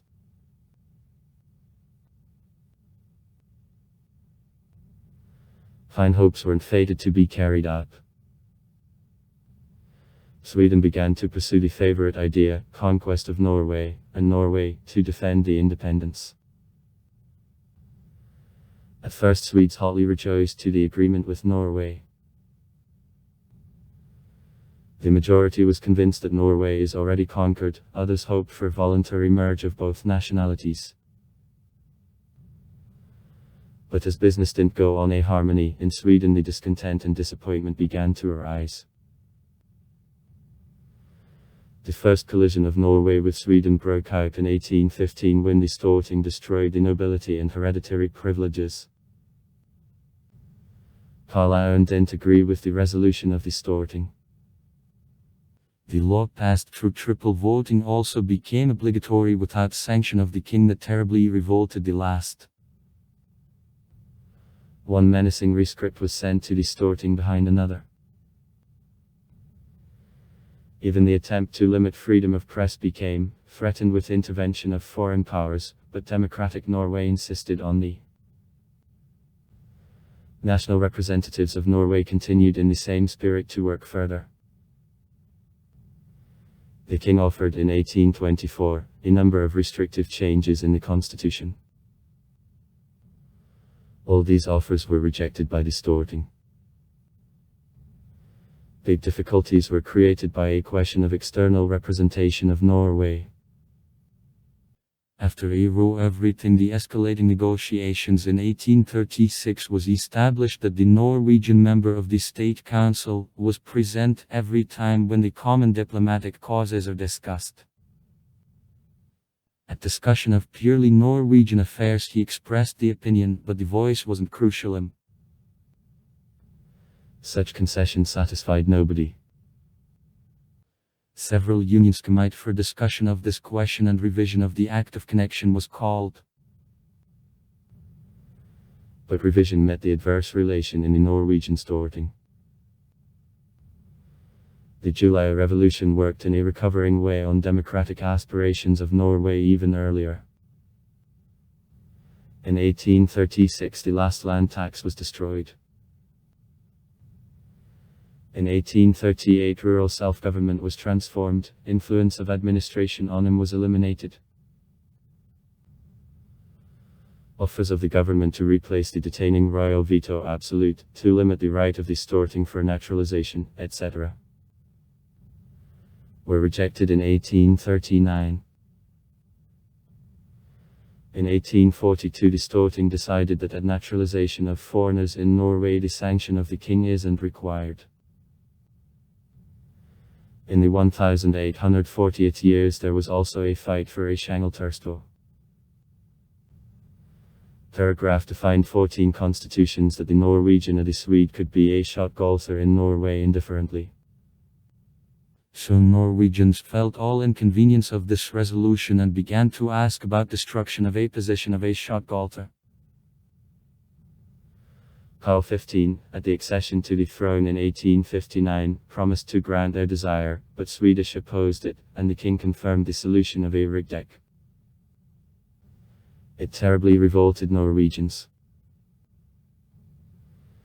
The Storting protested demanding interventions of the Swedish riksdag in purely Norwegian affairs.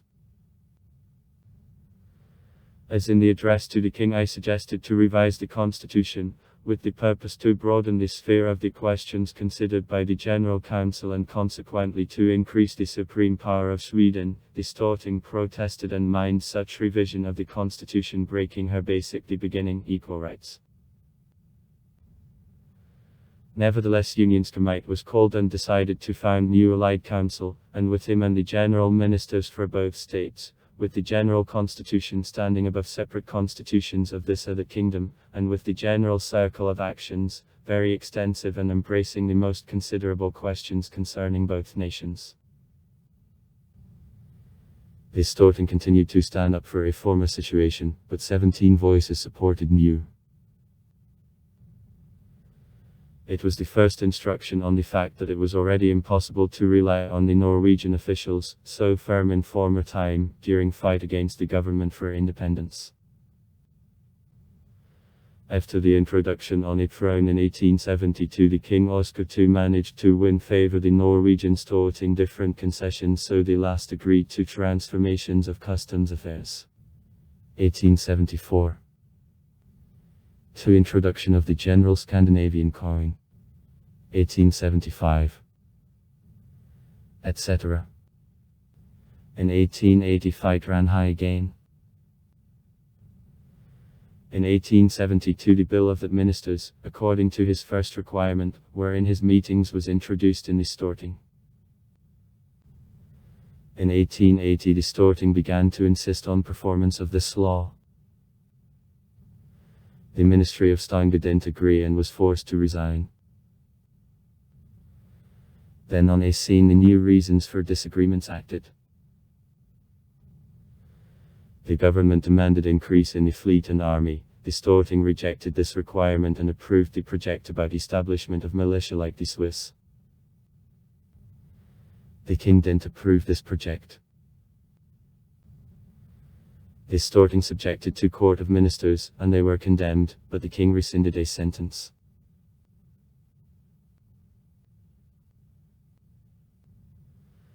After retirement of the ministries of Selmer and Svegard in 1884, the radical ministry of Sverdrup, which, having conceded to Oscar II questions of absolute veto, etc.,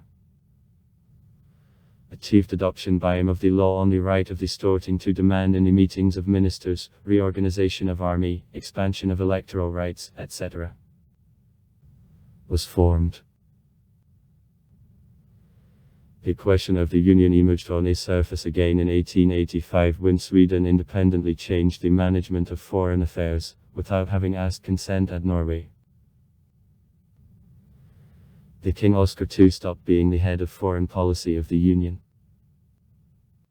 The Minister of Foreign Affairs of Sweden, on whom the constitutional responsibility is conferred, operates now.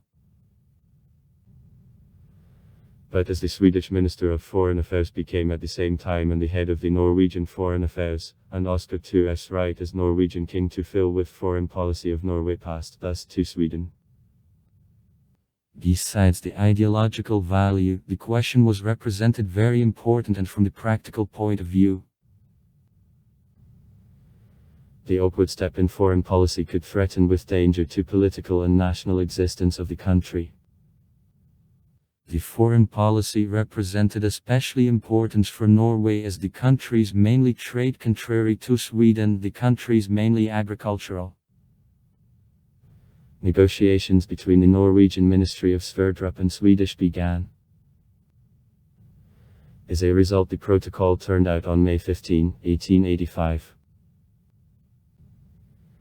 It was decided that was a part of ministerial council as much the Norwegian officials, how many in Swedish. The Norwegian will participate in the solution of affairs and to bear responsibility to the Storting, but instead of it Norway has to recognize that the management of foreign policy belongs to Sweden. This Storting came to such indignation that Sverdrup was forced to retire in 1889. After that also negotiations stopped.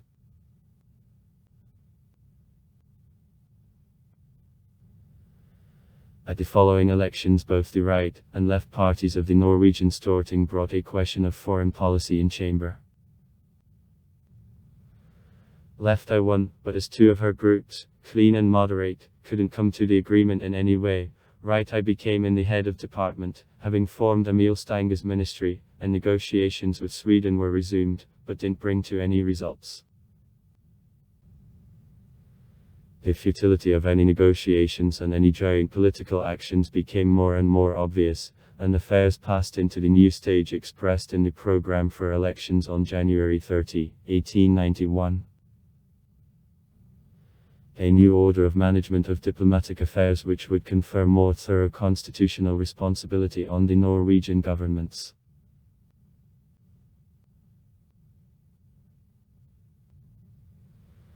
The left-wing party won elections, and in the head of department there was a minister Steen who stated the direct requirement about appointment of the certain Norwegian Minister of Foreign Affairs. The Storting, without wishing to work too sharply, it was limited to establishment of the separate Norwegian consulates representing great practical value for the country living so far it is almost exclusive navigation and trade. On June 10, 1892 the Storting appointed money for performing the required changes, but Oscar II refused to approve this decision and set aside Steen's ministry which had the majority in 64 voices. Emil Stange was appointed the minister that represented violation of the parliamentary mode in itself.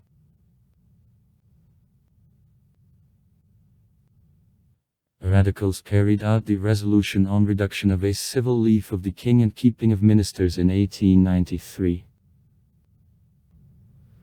Most the Storting appointed term for separation of the Norwegian consulates from Swedish on January 1, 1895 and defined on the maintenance of their kroner. The government of Sweden refused it to separate consulates and used the money appointed to the separate Norwegian on the general consulates.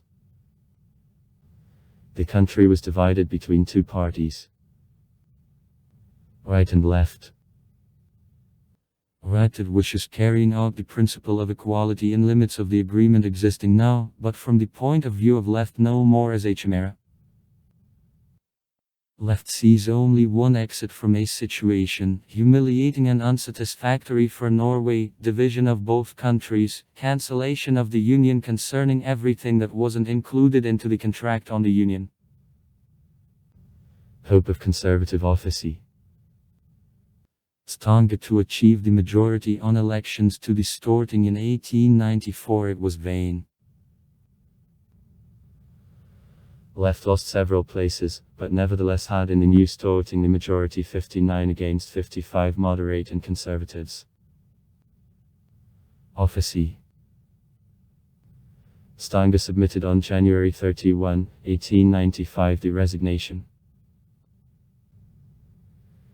The King Oscar II entered negotiations with the left side of Parliament, demanding from it some obligations of her rather further line of action, and when such obligations weren't given, refused flatly to accept Emil Stanga's resignation. On April 3, 1895, thereof the opposition of the left side of the Storting extremely became aggravated. Speeches so sharp on tone and contents what couldn't be heard in it earlier were distributed. However, to office. Stanga was succeeded to achieve from the Storting of consent to negotiating with Sweden, for what the committee of the agreement was chosen from 7 Swedes and 7 Norwegians by parliaments. In November 1895. Even earlier in October Stanga's ministry finally retired, having given way to the coalition office of Hagerup, consisting of representatives of all parties of the Storting.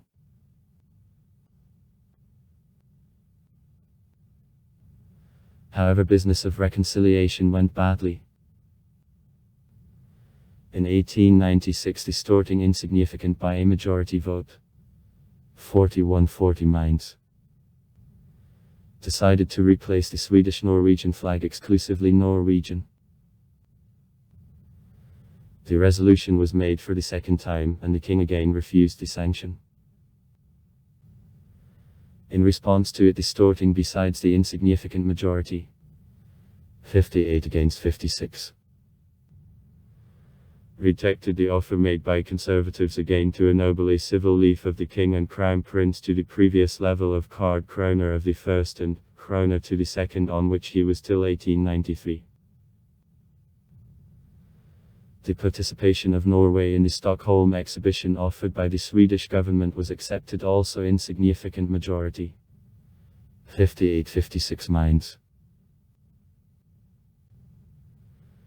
Discussion of the Swedish-Norwegian trade agreement with Japan gave a reason for sharp attacks. Hagerup, who, according to radicals, neglected the interests of Norway in favor of Sweden minds.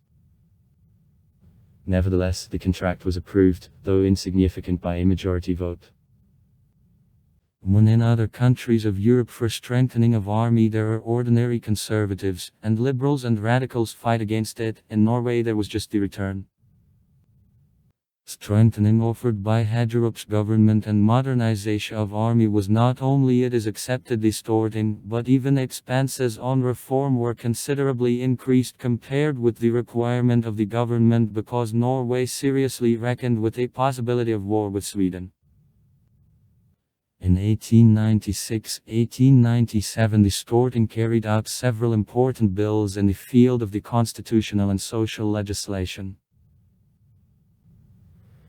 The right of vote on elections to the Storting is granted to the persons which are outside Norway.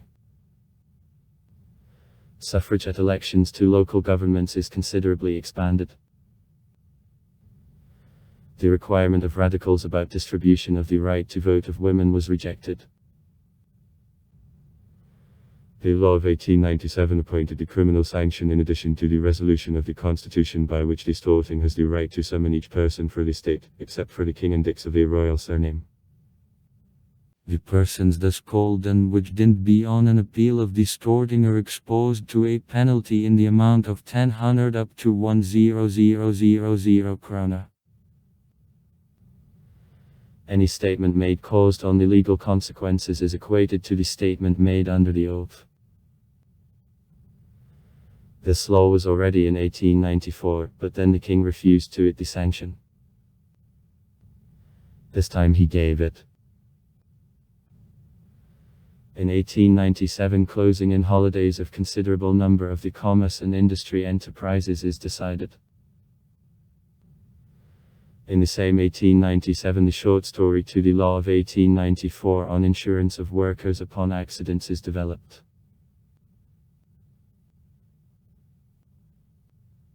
Elections to this Storting in 1897 gave a celebration of the left-wing party which spent the 79 representatives, whereas the number of Dicks right went down from 55 to 35. Thus, Left Eye had the sufficient majority both for revision of the constitution, and for a conviction of the minding members of the State Council. Ministry. Retirement of the Ministry of Hagerup was the first result of elections. On February 18, 1898, the radical office under the chairmanship of the former Prime Minister Steen was created. In 1898, suffrage reform is undertaken. The number of voters in the 1880th years not exceeding 6% of the population, and which by 1897 rose up to 11%, is lifted by this reform up to 20% at once. In March 1898, the Swedish-Norwegian Committee of the Agreement submitted to parliaments of both countries the report, from which it turned out that the agreement didn't follow. Swedes insisted on preservation of the general Swedish-Norwegian Minister of Foreign Affairs. Among the Norwegian Dicks, disagreements were found. The majority, moderate, agreed to temporary preservation of the general consuls. After several years, certain Norwegian consuls were appointed. The minority, radical, acting under the influence of a celebration of radicals on elections, insisted on immediate appointment of the Norwegian Minister of Foreign Affairs and the Norwegian consuls. In November 1898, the Storting for the third time adopted the resolution on replacement of the Swedish-Norwegian flag with a flag Norwegian. The king refused authorization of this law again, and the project became the law without his sanction as accepted by an Eero Free Stortinget. Members of the Norwegian State Council. Ministry. Strenuously advised the king not to undermine the authority. Refusal in the sanction of this project, almost absolutely useless. But the king persistently held the ground, referring to the fact that the Swedish-Norwegian flag was accepted by the Norwegian people with delight in due time, and that it with honor fluttered in all oceans. On February 15, 1899, the Crown Prince Gustav said that at the Hague Peace Conference, Sweden and Norway will be presented by one general delegate, but not two delegates as that is wished by the Norwegian Storting. This decision was one of the immediate causes of the fact that at Gustav's entry into Christiania he was met by a hostile demonstration from the people. On the contrary, at the return entry into Stockholm it was enthusiastically met by the Swedish people. Is sharper than ever, here affected that fight between Sweden and Norway is conducted not only by the governments, but also the people, from which everyone in this question was almost unanimous. In May 1899, the Storting without a debate unanimously voted the extraordinary credit for army and the fleet in a size of 11.5 million krona. On May 11, the King Oscar II took from the Crown Prince in the hands charge of the Union again.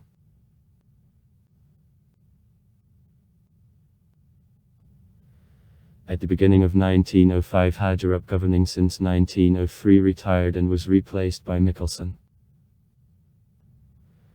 In May 1905, through the Storting, there passed a new electoral law which entered direct elections. Individual election on districts is established, and the number of members of the Storting is increased from 114 to 123. Division into districts, however, is made not with full correctness, owing to the aspiration to give whenever possible to each city over 200 inhabitants of the certain deputy. Thereof towns over 200 inhabitants have on one deputy, and Christiania with the population over 200,000, only 5 deputies. At the beginning of 1905 the King Oscar II due to illness conceded the royalty to the successor Gustav, antithetic to Norwegians.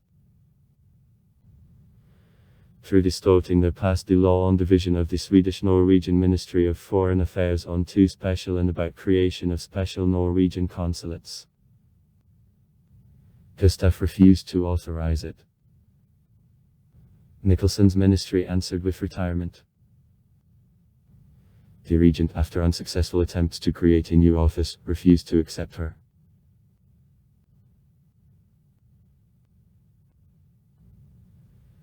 Then the Storting unanimously, on June 7, 1905, adopted the resolution on cancellation of the union with Sweden. Without wishing to bring, however, the matter to war, the Storting by all voices against 4 Social Democrats decided to ask Oscar II to resolve to take to one of his younger sons the place of the King of Norway.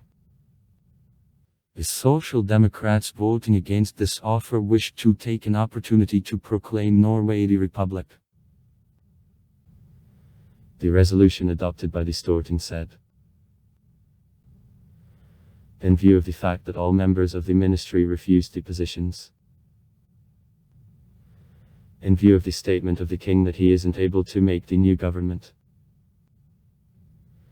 in view of the fact that the constitutional royalty this most ceased to execute the functions, it Storting charges the members of the ministry which resigned now to clothe temporarily the power belonging to the king and under the name of the Norwegian government to rule the country on the basis of the constitution of the Norwegian kingdom and current laws, having made to them those changes which inevitably are caused by a rupture of the union connecting Norway with Sweden under the power of one king who ceased to execute the functions of the King of Norwegian. Along with this resolution the Storting decided to make the address to the King Oscar II where the thought was persistently carried out that the nature of the union is misinterpreted by Sweden. Solidarity of interests and a direct unification are more valuable than political bonds. The union became danger to this unification. Destruction of the union isn't connected with unfriendly feeling neither in relation to the Swedish people, nor in relation to a dynasty. In conclusion, this Storting hoped that the choice of the new king will prepare a new era of quiet work for Norway and as true friendship to the people of Sweden and its king to whose identity the Norwegian people steadily will keep feelings of respect and devotion. In the leaflet of the Storting to the Norwegian people the hope was expressed that the Norwegian people will live in peace with all people, in particular with Swedish with which he is connected by numerous natural bonds. The ministry made the address to the king in whom, having mentioned in the decision not to accept their resignation, said that by the constitution the king is obliged to give to the country the constitutional government. Since the moment when the king prohibits formation of a responsible office, the Norwegian royalty ceases to function. The policy of the king on the issue of reorganization of the consular legislation is incompatible with the constitutional mode. No other government is located to take the responsibility for this policy, and the present office can take part in her. The King Oscar II protested against a line of action of the Storting and didn't agree to the introduction of one of sons on the Norwegian throne, referring to the violation of the constitution made by the Storting. From the formal point of view, such violation undoubtedly took place as the act of the union with Sweden is the constitutional act in Norway and as that could be changed or cancelled only after double acceptance in 2 consecutive Storting and the consent of a crown. From the Norwegian side answered it that the first the king who refused the sanction to the law adopted by the Storting, gave resignation to the ministry and not able entered on the road of violation of the constitution to create new, so his all activity happened without countersign of the ministry responsible before the Storting. In response to this statement the king addressed with the message the chairman of the Norwegian Storting, in which he proved that he didn't pass out of limits of the rights granted to him by the constitution, and the Norwegian Storting made the Revolutionary Act. At first, after these negotiations, the king obviously processed case to war. In turn, and the Norwegian Provisional Government, at the head of which there was Michelsen, vigorously prepared for it. The name of the king ceased to be remembered on a church service in churches. Justice began to be administered on behalf of provisional government, to which all army unanimously swore. All Norwegians who were in the diplomatic service of Sweden and Norway retired. Only the envoy in the USA grip remained on the post. The provisional government organized the Ministry of Foreign Affairs, but it couldn't appoint consuls before recognition by his European powers. On June 20 the session of the Swedish Riksdag opened. The president of the Swedish Council of Ministers said that to resort to measures of violence isn't in the interest of Sweden, and supported negotiations with Norway. Risk of war was prevented. The Norwegian Provisional Government, wishing to find a support in the people, addressed a referendum in Norway to not practicing until then. On August 13, 1905, national vote about a rupture of the union with Sweden took place. The referendum was preceded by passionate propaganda.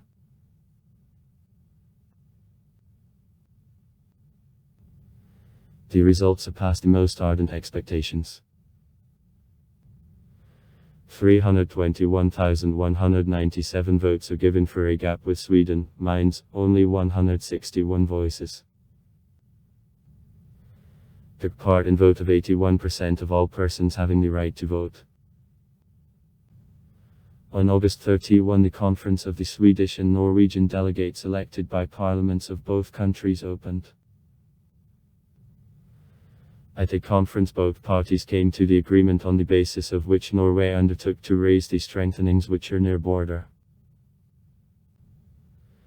In the Storting it caused discontent of the extreme left-wing party, but by a majority vote the Karlstadski Convention was ratified also after its ratification and the Swedish Riksdag came into force. After this on turn there was a question of whether Norway has to be the monarchy or the republic. In the country brisk propaganda was carried on. For establishment of the republic there were social democrats and radicals. All right-wing party, on the contrary, insisted on the monarchic form of government, pointing that the Norwegian constitution is the most republican in the world, and even as the Kingdom of Norway will remain in fact the republic, only with the hereditary president whose power is more limited than the power of the English king or French president of the republic. The republic can retire Norway to the political relation, whereas the king, especially if is elected the king Prince Karl Dutski, will bring with itself and the union with a number of powers. Apparently, this reason had decisive influence. Both the Storting and the people on a referendum established the monarchic form of government and elected the king of Karl, the Prince Danish, which came to the throne under a name of Håkon VII. In November 1905 Michelsen made the offer to establish a civil leaf of the Norwegian king in Card Kroner for all the time of his reign in the Storting. Still civil leaf was established for a year. The extreme left-wing party protested as against doubling of the sizes of a civil leaf, and minds fixing him for long term. Nevertheless, both measures were taken by the majority of 100 voices against 11.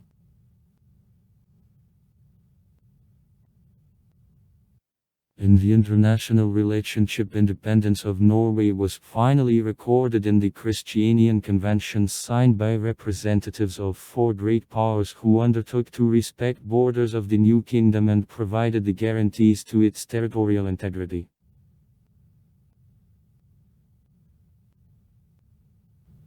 Norway, the largest producer of oil and gas in Northern Europe. Its share of the oil and gas sector in DDD-23% in 2015. Geological exploration of oil on the shelf of the country began the Phillips Petroleum Company, USA, only in 1962. The first large-scale deposit is found only in 1969. The first commercial production of oil began in 1970, shortly before oil crisis of 1973. Before the economy of Norway was based on fishery and a freight of vessels.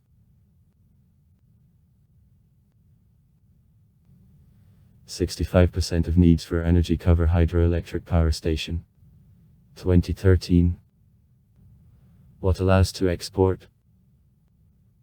Sheep part of oil. Oil funds serve for accumulation of surplus of income for the subsequent state expenditure. The country has considerable mineral stocks, big merchant marine fleet. Inflation 3%.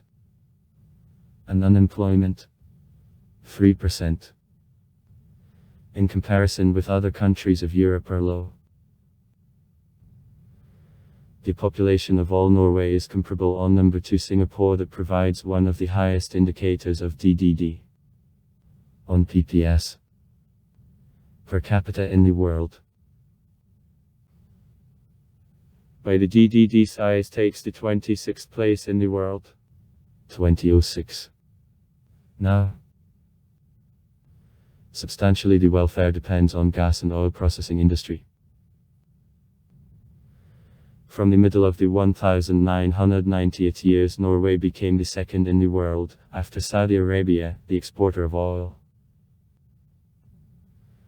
In this industry 74,000 people work, many work in the industries connected with oil and gas production.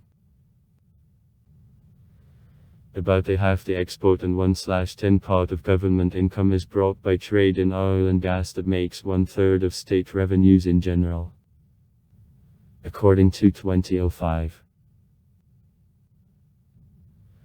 More than a quarter of all Norwegian investments is the share of construction of drilling platforms in the North Sea, to the west from Bergen, where one of the most large-scale deposits of natural gas is located.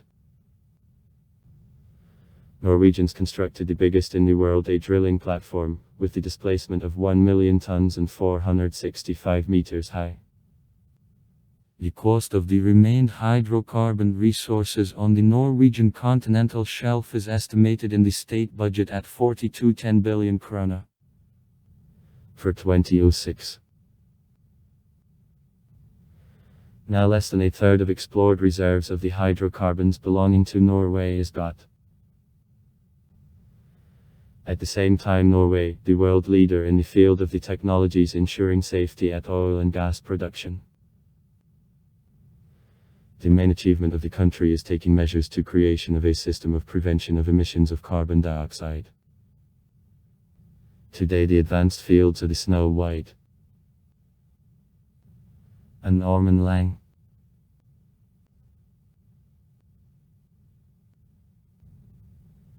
The country has large supplies of the forest, fields of iron, copper, zinc, lead, nickel, titanium, molybdenum, silver, marble, granite.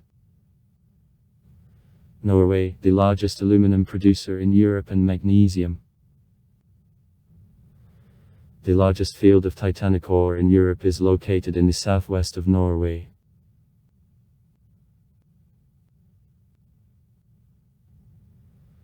In chemical industry, Norsk is allocated to Gidro, who is the leading European supplier of nitrate and complex fertilizers, urea and saltpeter.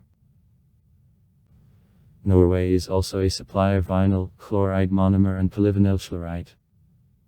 PEKI. which are used as raw materials for production of synthetic paints. Norway makes also other technical goods.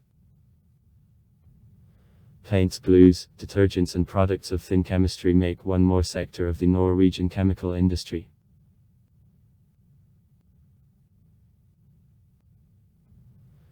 The mechanical engineering specializes in production of the equipment for the oil and gas and oil processing industry. Platforms are delivered also to other countries. Other important branch of mechanical engineering, shipbuilding. The main part of industrial capacity of Norway is concentrated on the country south. 4/5 Pri. Products. About 9/10 industrial enterprises of the country are concentrated in seaports.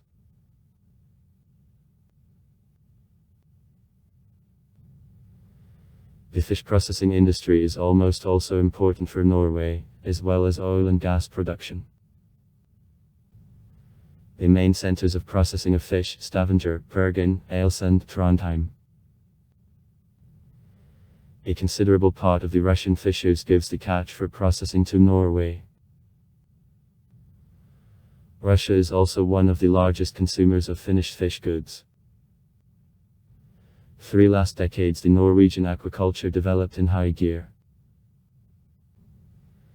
In the country the wealth of experience on production of the equipment for cultivation of fish, including feeding and cultivation, monitoring and different production technologies in the field of Aribubraboka is accumulated.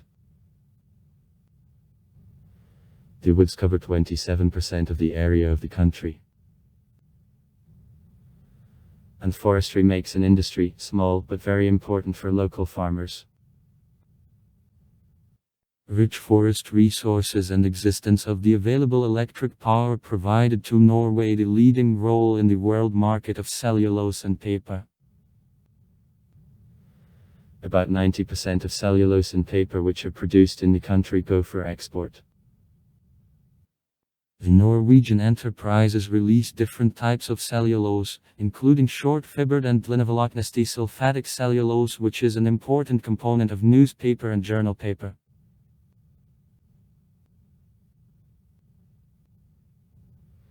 The Norwegian sea economy covers widely developed network of the industries connected with shipping and aquaculture, providing all increasing variety of goods and services. As of 2018, the average amount of compensation in Norway is 45600 kr. Euro 4,760.95 gross. And 33400 kr. Euro 3,486.63 net. In a month.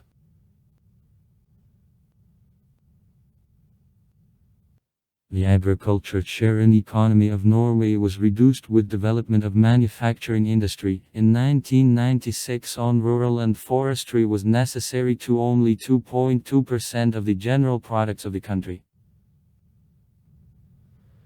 Development of agriculture in Norway is complicated owing to an environment, high altitude position of the country, rather small vegetative period, cool summer and low fertility of soils.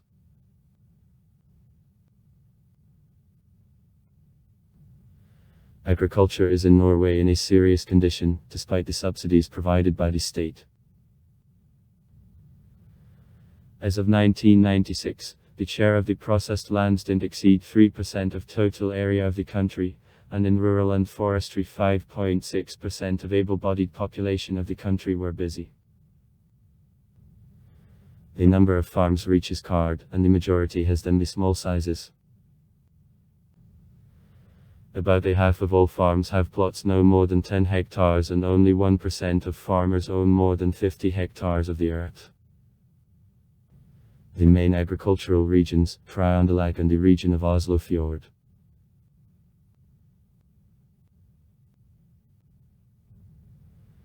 The leading industry, the intensive livestock production giving about 80% of all products of agriculture, generally meat and dairy direction. In this regard, and also with climatic conditions, generally forage crops are grown up. Sheep breeding is developed. In the second half of the 20th century, production of wheat repeatedly increased, from 12,000 tons in 1970 to 645,000 tons in 1996. Despite it, Norway provides itself with agricultural products of own production only for 40% and is forced to import grain crops.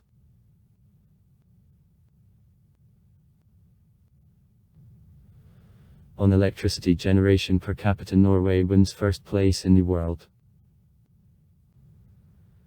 At the same time, despite existence of large reserves of hydrocarbons, 99% of the electric power are developed on hydroelectric power stations, in connection with existence of considerable water resources in Norway. A third of the electric power manufactured in Norway is consumed by metallurgical industry.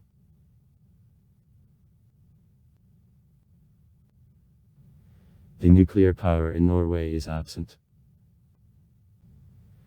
Nevertheless, laws of the country leave a possibility of construction of nuclear power plants. For more years, the idea of use of atomic energy seriously is considered and has support from most of industrial leaders of the country. The Statkraft Vattenfall, Fortum and Scatec companies consider the possibility of construction of nuclear power plant with thorium fuel elements. Also, connection to the project of the Russian partners isn't excluded.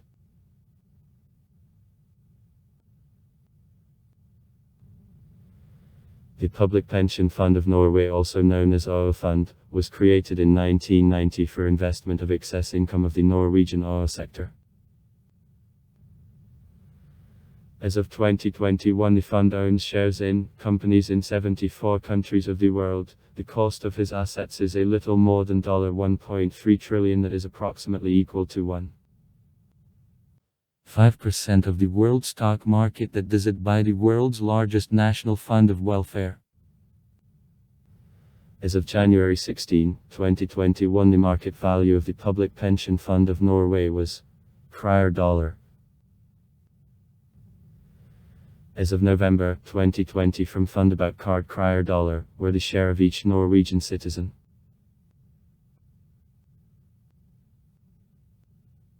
In 2011, average monthly salary in Norway was 38100 kroner, that is on average 3.8% more than in 2010. On average, men earned from 6,000 kroner more than women, minus 40800 and 34800 kroner respectively. The share of female salary in a year grew from 85% to 85.3%. In public sector, the gap in the salaries of women and men practically didn't change, and gain happened generally at the expense of the private sector. Unemployment in Norway makes only 3.9% as of September 2019. That is much lower than in the neighboring Finland and Sweden. The largest trade union center, the Central Organization of Labor Unions of Norway, NO, Landsorganisasjonen i Norge, nearly 900,000 ticks, is connected with the Labour Party of Norway. Norway is the 36th country on export volume in the world. In 2017, the country exported goods for $106 billion and imported for $84.8 billion, positive balance of foreign trade, $21.2 billion. Main export goods: oil, 26%. Natural gas, 26%. Fish and fish products, up to 10.5%. Products of metallurgy, chemical industry and mechanical engineering. Main buyers: Great Britain, $21.4 billion. Germany, $16.4 billion. Sweden, $9 billion. Netherlands, $7.88 billion. And France, $7.5 billion.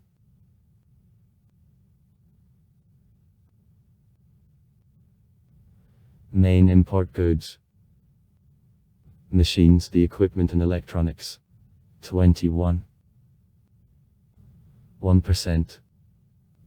Vehicles, 19.4%. Metallurgical raw materials and semi-finished products, 13%. Clothes, footwear, food products. Fruit, vegetables, alcoholic and soft drinks. Packed drugs.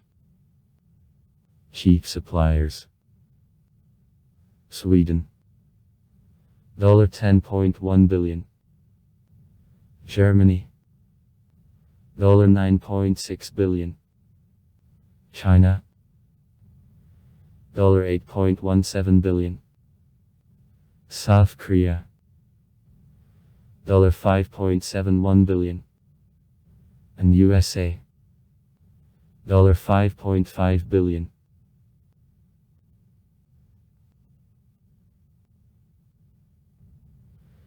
The railway system of Norway consists of several highways dispersing from Oslo, connecting it with the main cities of the country, Bergen, Stavanger, Trondheim and Bodø, and also with Sweden.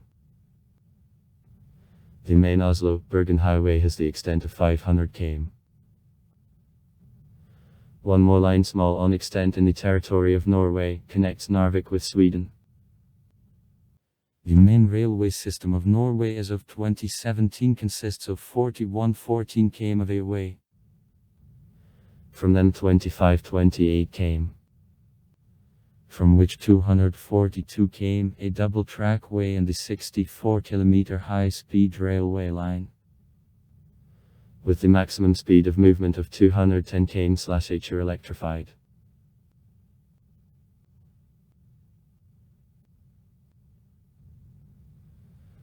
Total length of highways in Norway as of 2007 is km, from which km are the share of roads of national value, km of roads of regional value and km of local roads.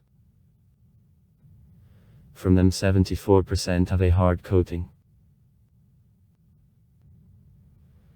The general vehicle fleet of Norway as of 2006 had 2,599,712 cars, including 2,084,193 automobile, 26954 buses and 488,655 cargo and other. In Norway 53 airports with regular flights work, from them have the status of international 8 Gardermoen. Oslo, Flesland, Bergen, Sula, Stavanger, Værnes, Trondheim, Vorp, Sandefjord, Tromsø, earlier Langens, Ryøk, Moss, Vigra, Elsand. Civil fleet of the country as of 2005 makes 888 planes and 168 helicopters. The total amount of external and internal passenger traffic in 2005 was 34,803,987 people, and nearly a half from this quantity, 15,895,722 people, is the share of the airport Oslo.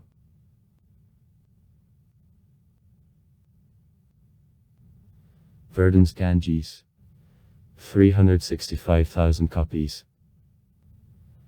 Are distinguished to Aftenposten, 250,000. From the largest newspapers of Norway, Daily Dagbladet, 183,000. Which is widely giving foreign policy materials and others. Norway occupies one of the world's leading places by the number of periodic printing editions per capita. The Norwegian Newspaper Union united 152 newspapers in 1998. The most part of editions is supported or controlled by Conservative Party minus 44 editions, with a general circulation of 800,000 copies.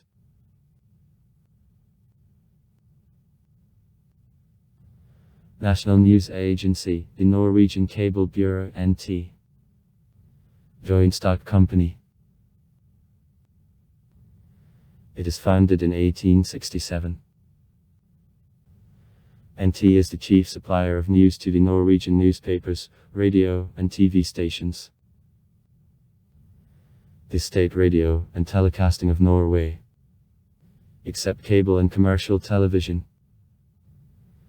is conducted by the Norwegian Broadcasting Corporation. Norsk Rikskringkasting, (RK), into which radio channels of RK-PN, RK-PN, RK-PN, RK and RK TV channels enter. The commercial TV channel TV in Bergen, which began broadcasting on September 5, 1992, competes to RK in popularity. Then Torg TV channels and TV follow. Recently the new Norwegian TV channel Metropole, specializing in display of movies and entertainment programs, opened.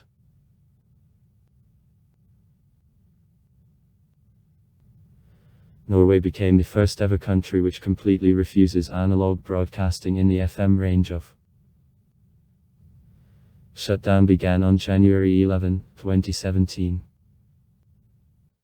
According to the plan, the all Norwegian radio stations until the end of the year will have to pass to a digital signal. DAB. 5 years are allocated to local speakers for implementation of this procedure. Holidays. January 1, New Year.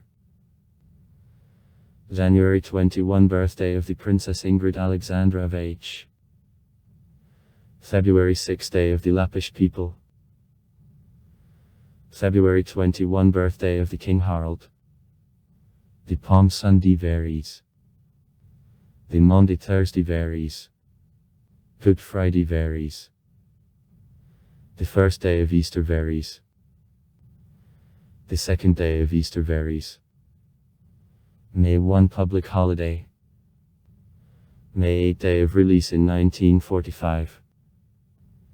May 17, Grundlovsdag, Constitution Day.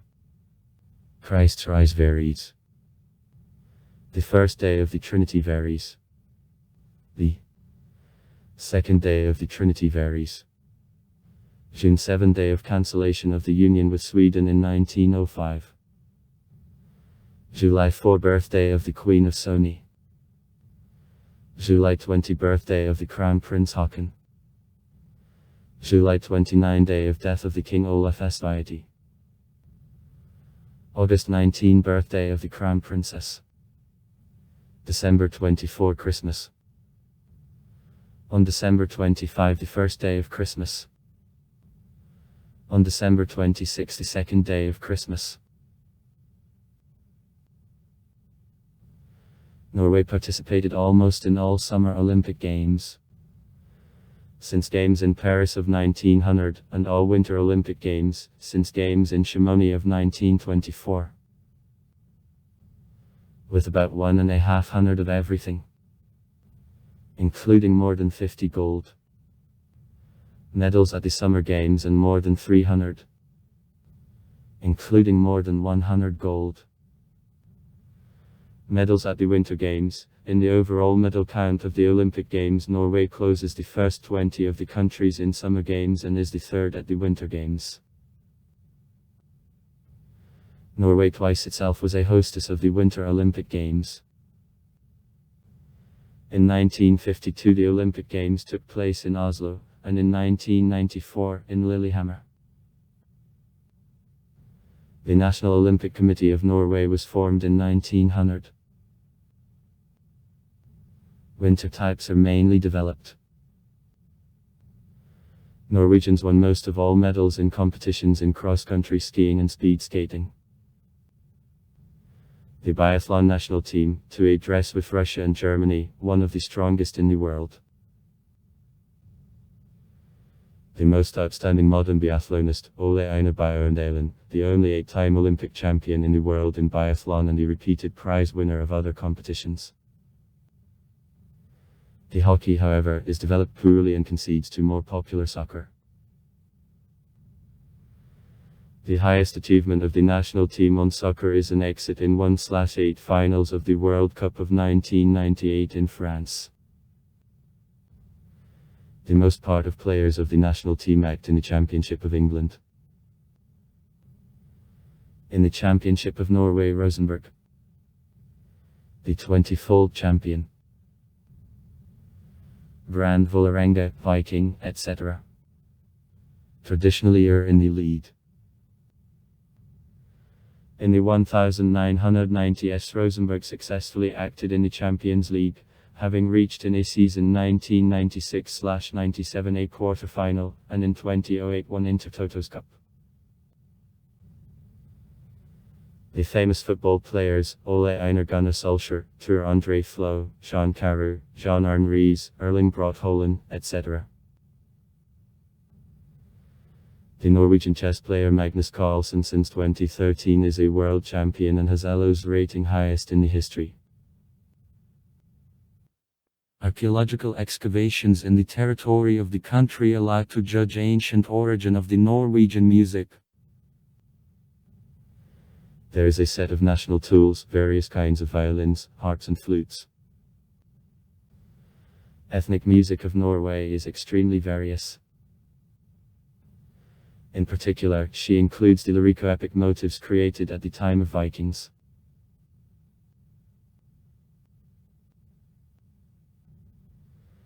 The Norwegian academic music began to develop a bit later than in the majority of other countries of Western Europe that is in many respects connected with more than 400-year dependence on Denmark.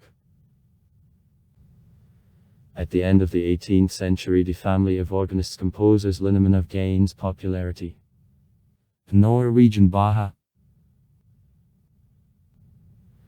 Founders of National Music School often call Halfdan Haralth the creator of the Norwegian Romance. To Olav Bull, composer, improvisator and masterly violinist. Rikard Nerdrik, propagandist of national music, author of the national anthem.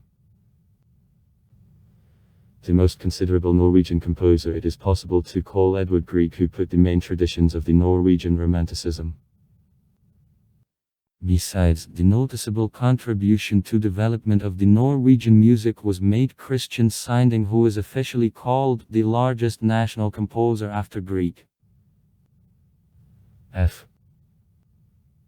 Valen. Arnold Schönberg's pupil. Applying the principles of a 12-tone technique in the creativity. Alfurum, Harald Suared and others. Homeland of the composer and performer Ketil Bjørnstad and Axel Kolstad.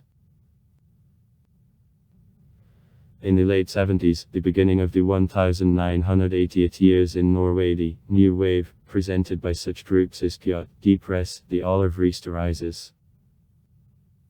Blåpunkt. The most popular and recognizable Norwegian band is the a-ha group, created in 1983 in the city of Oslo. a-ha, one of the leading collectives of the style synthpop. Elektropriest, which appeared spent a new wave.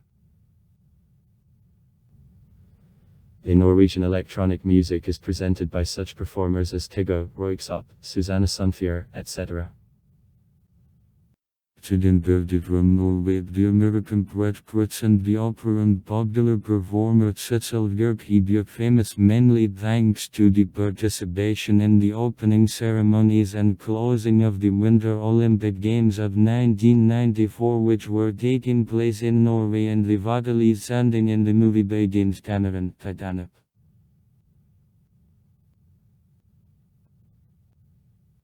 In Norway there is a developed metal scene, especially a scene black metal and the Viking metal. A large number of black metal bands, including the ancestors of this style, is from Norway. Among the most known it should be noted: Test of Burzum, Dark Throne, Mayhem, Immortal, Dimmu Emperor, Korgoroth, The Covenant, Satyricon, Storm, Winder. Besides, symphonic metal and gothic metal are very popular in Norway. Theatre of Tragedy, Leaves Eyes, Tristania, Serenia, Mortemia, etc. The most considerable musician in the Norwegian jazz it is possible to call the saxophonist January Garbarek, working in a huge stylistic range. Free Jews, Ethnojazz, Symphonic Music. Roy Khan, the owner of a unique velvet voice and the former vocalist of the power metal Camelot group, also is from Norway. In 2014, the attention of musical critics was drawn by the young performer of jazz compositions Angelina Jourdan.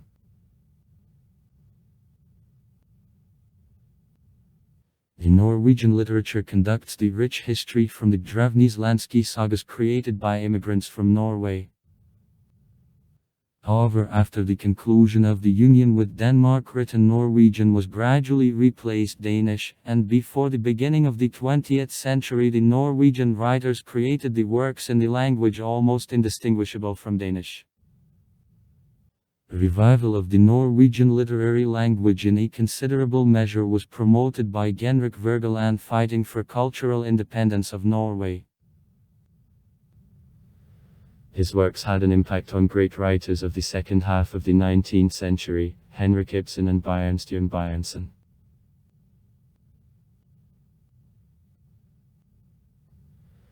At the end of the 19th century, the Norwegian modernists began to declare themselves. Given by representatives of modernism became Knut Hamsun and Sigbjørn Obstfeller. The modernism reached the greatest blossoming in the 1960th years. The students' magazine, Profil, which is issued at the University of Oslo. Profil brought together around itself a group of young authors who experimented with different literary forms. Many of them made an outstanding contribution to the Norwegian literature subsequently. That Solstad Tur Obrestad, Eldred London and others. The bright representative of modernism is also the playwright Jon Fosse.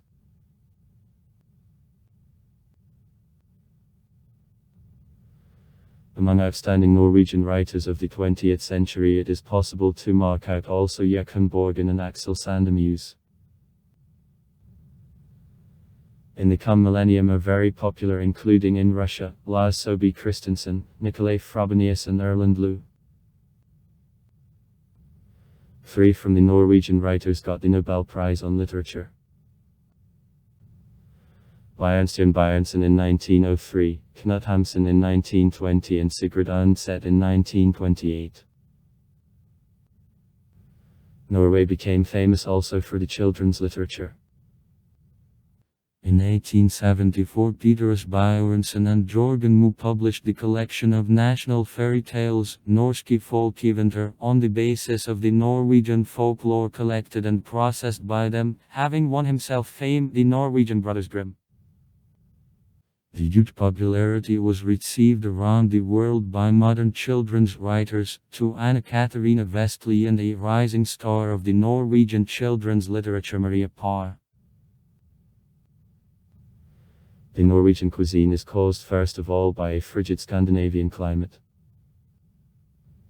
The main components of the Norwegian cuisine are fish, meat, porridges, bread and dairy products. For preservation of stocks for the winter, conservation of products, somehow is widely used. Violini, pickling, fermentation. It is possible to carry to the most typical dishes. Wetted in alkaline solution and soaked then in water-dried fish. Meat of a lamb with cabbage and potatoes. Rakfisk.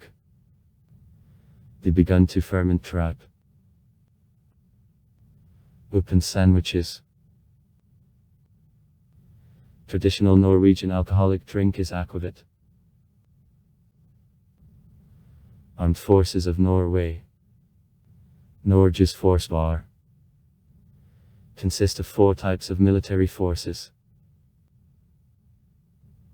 Army of Norway. Royal Navy of Norway. Coast Guard of Norway. Royal Air Force of Norway. Internal Guard of Norway. On April 4, 1949, Norway entered the NATO alliance.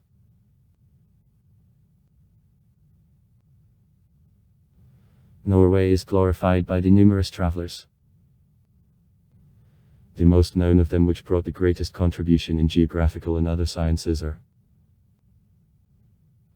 Erik Riise, 950–1003, is a seafarer and the pioneer who founded the pioneer settlement in Greenland.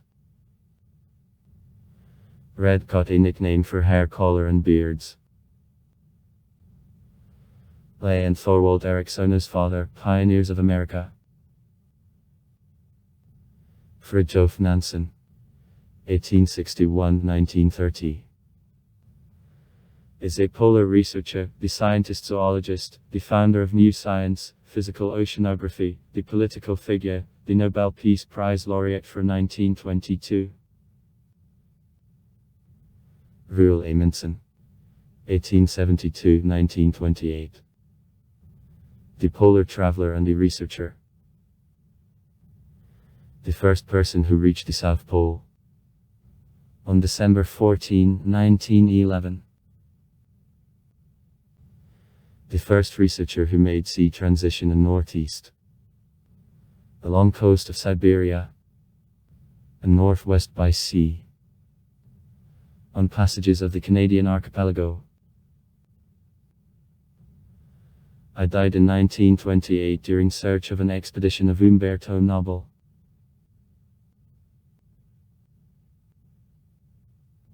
Tur Heyerdahl, 1914–2002. One of the most famous travelers of 20 made a number of expeditions on the vessels constructed on technologies of the ancient world. Swimming on a raft of con-territorial election commissions became the first large expedition of Heyerdahl. Expeditions by the Papurian boats, Ra and Rai, became the following achievement of the Norwegian. Success of Rai was regarded as the certificate that else in prehistoric times the Egyptian seafarers could make trips to the New World. The Soviet TV host and the traveler Yuri Senkovich participated in both expeditions. Besides the specified projects, the tour together with adherents conducted researches to Easter Island, the Maldivian and Canary Islands, in the Usser and other regions of the world. His researches contributed significantly to history, ethnography and other sciences.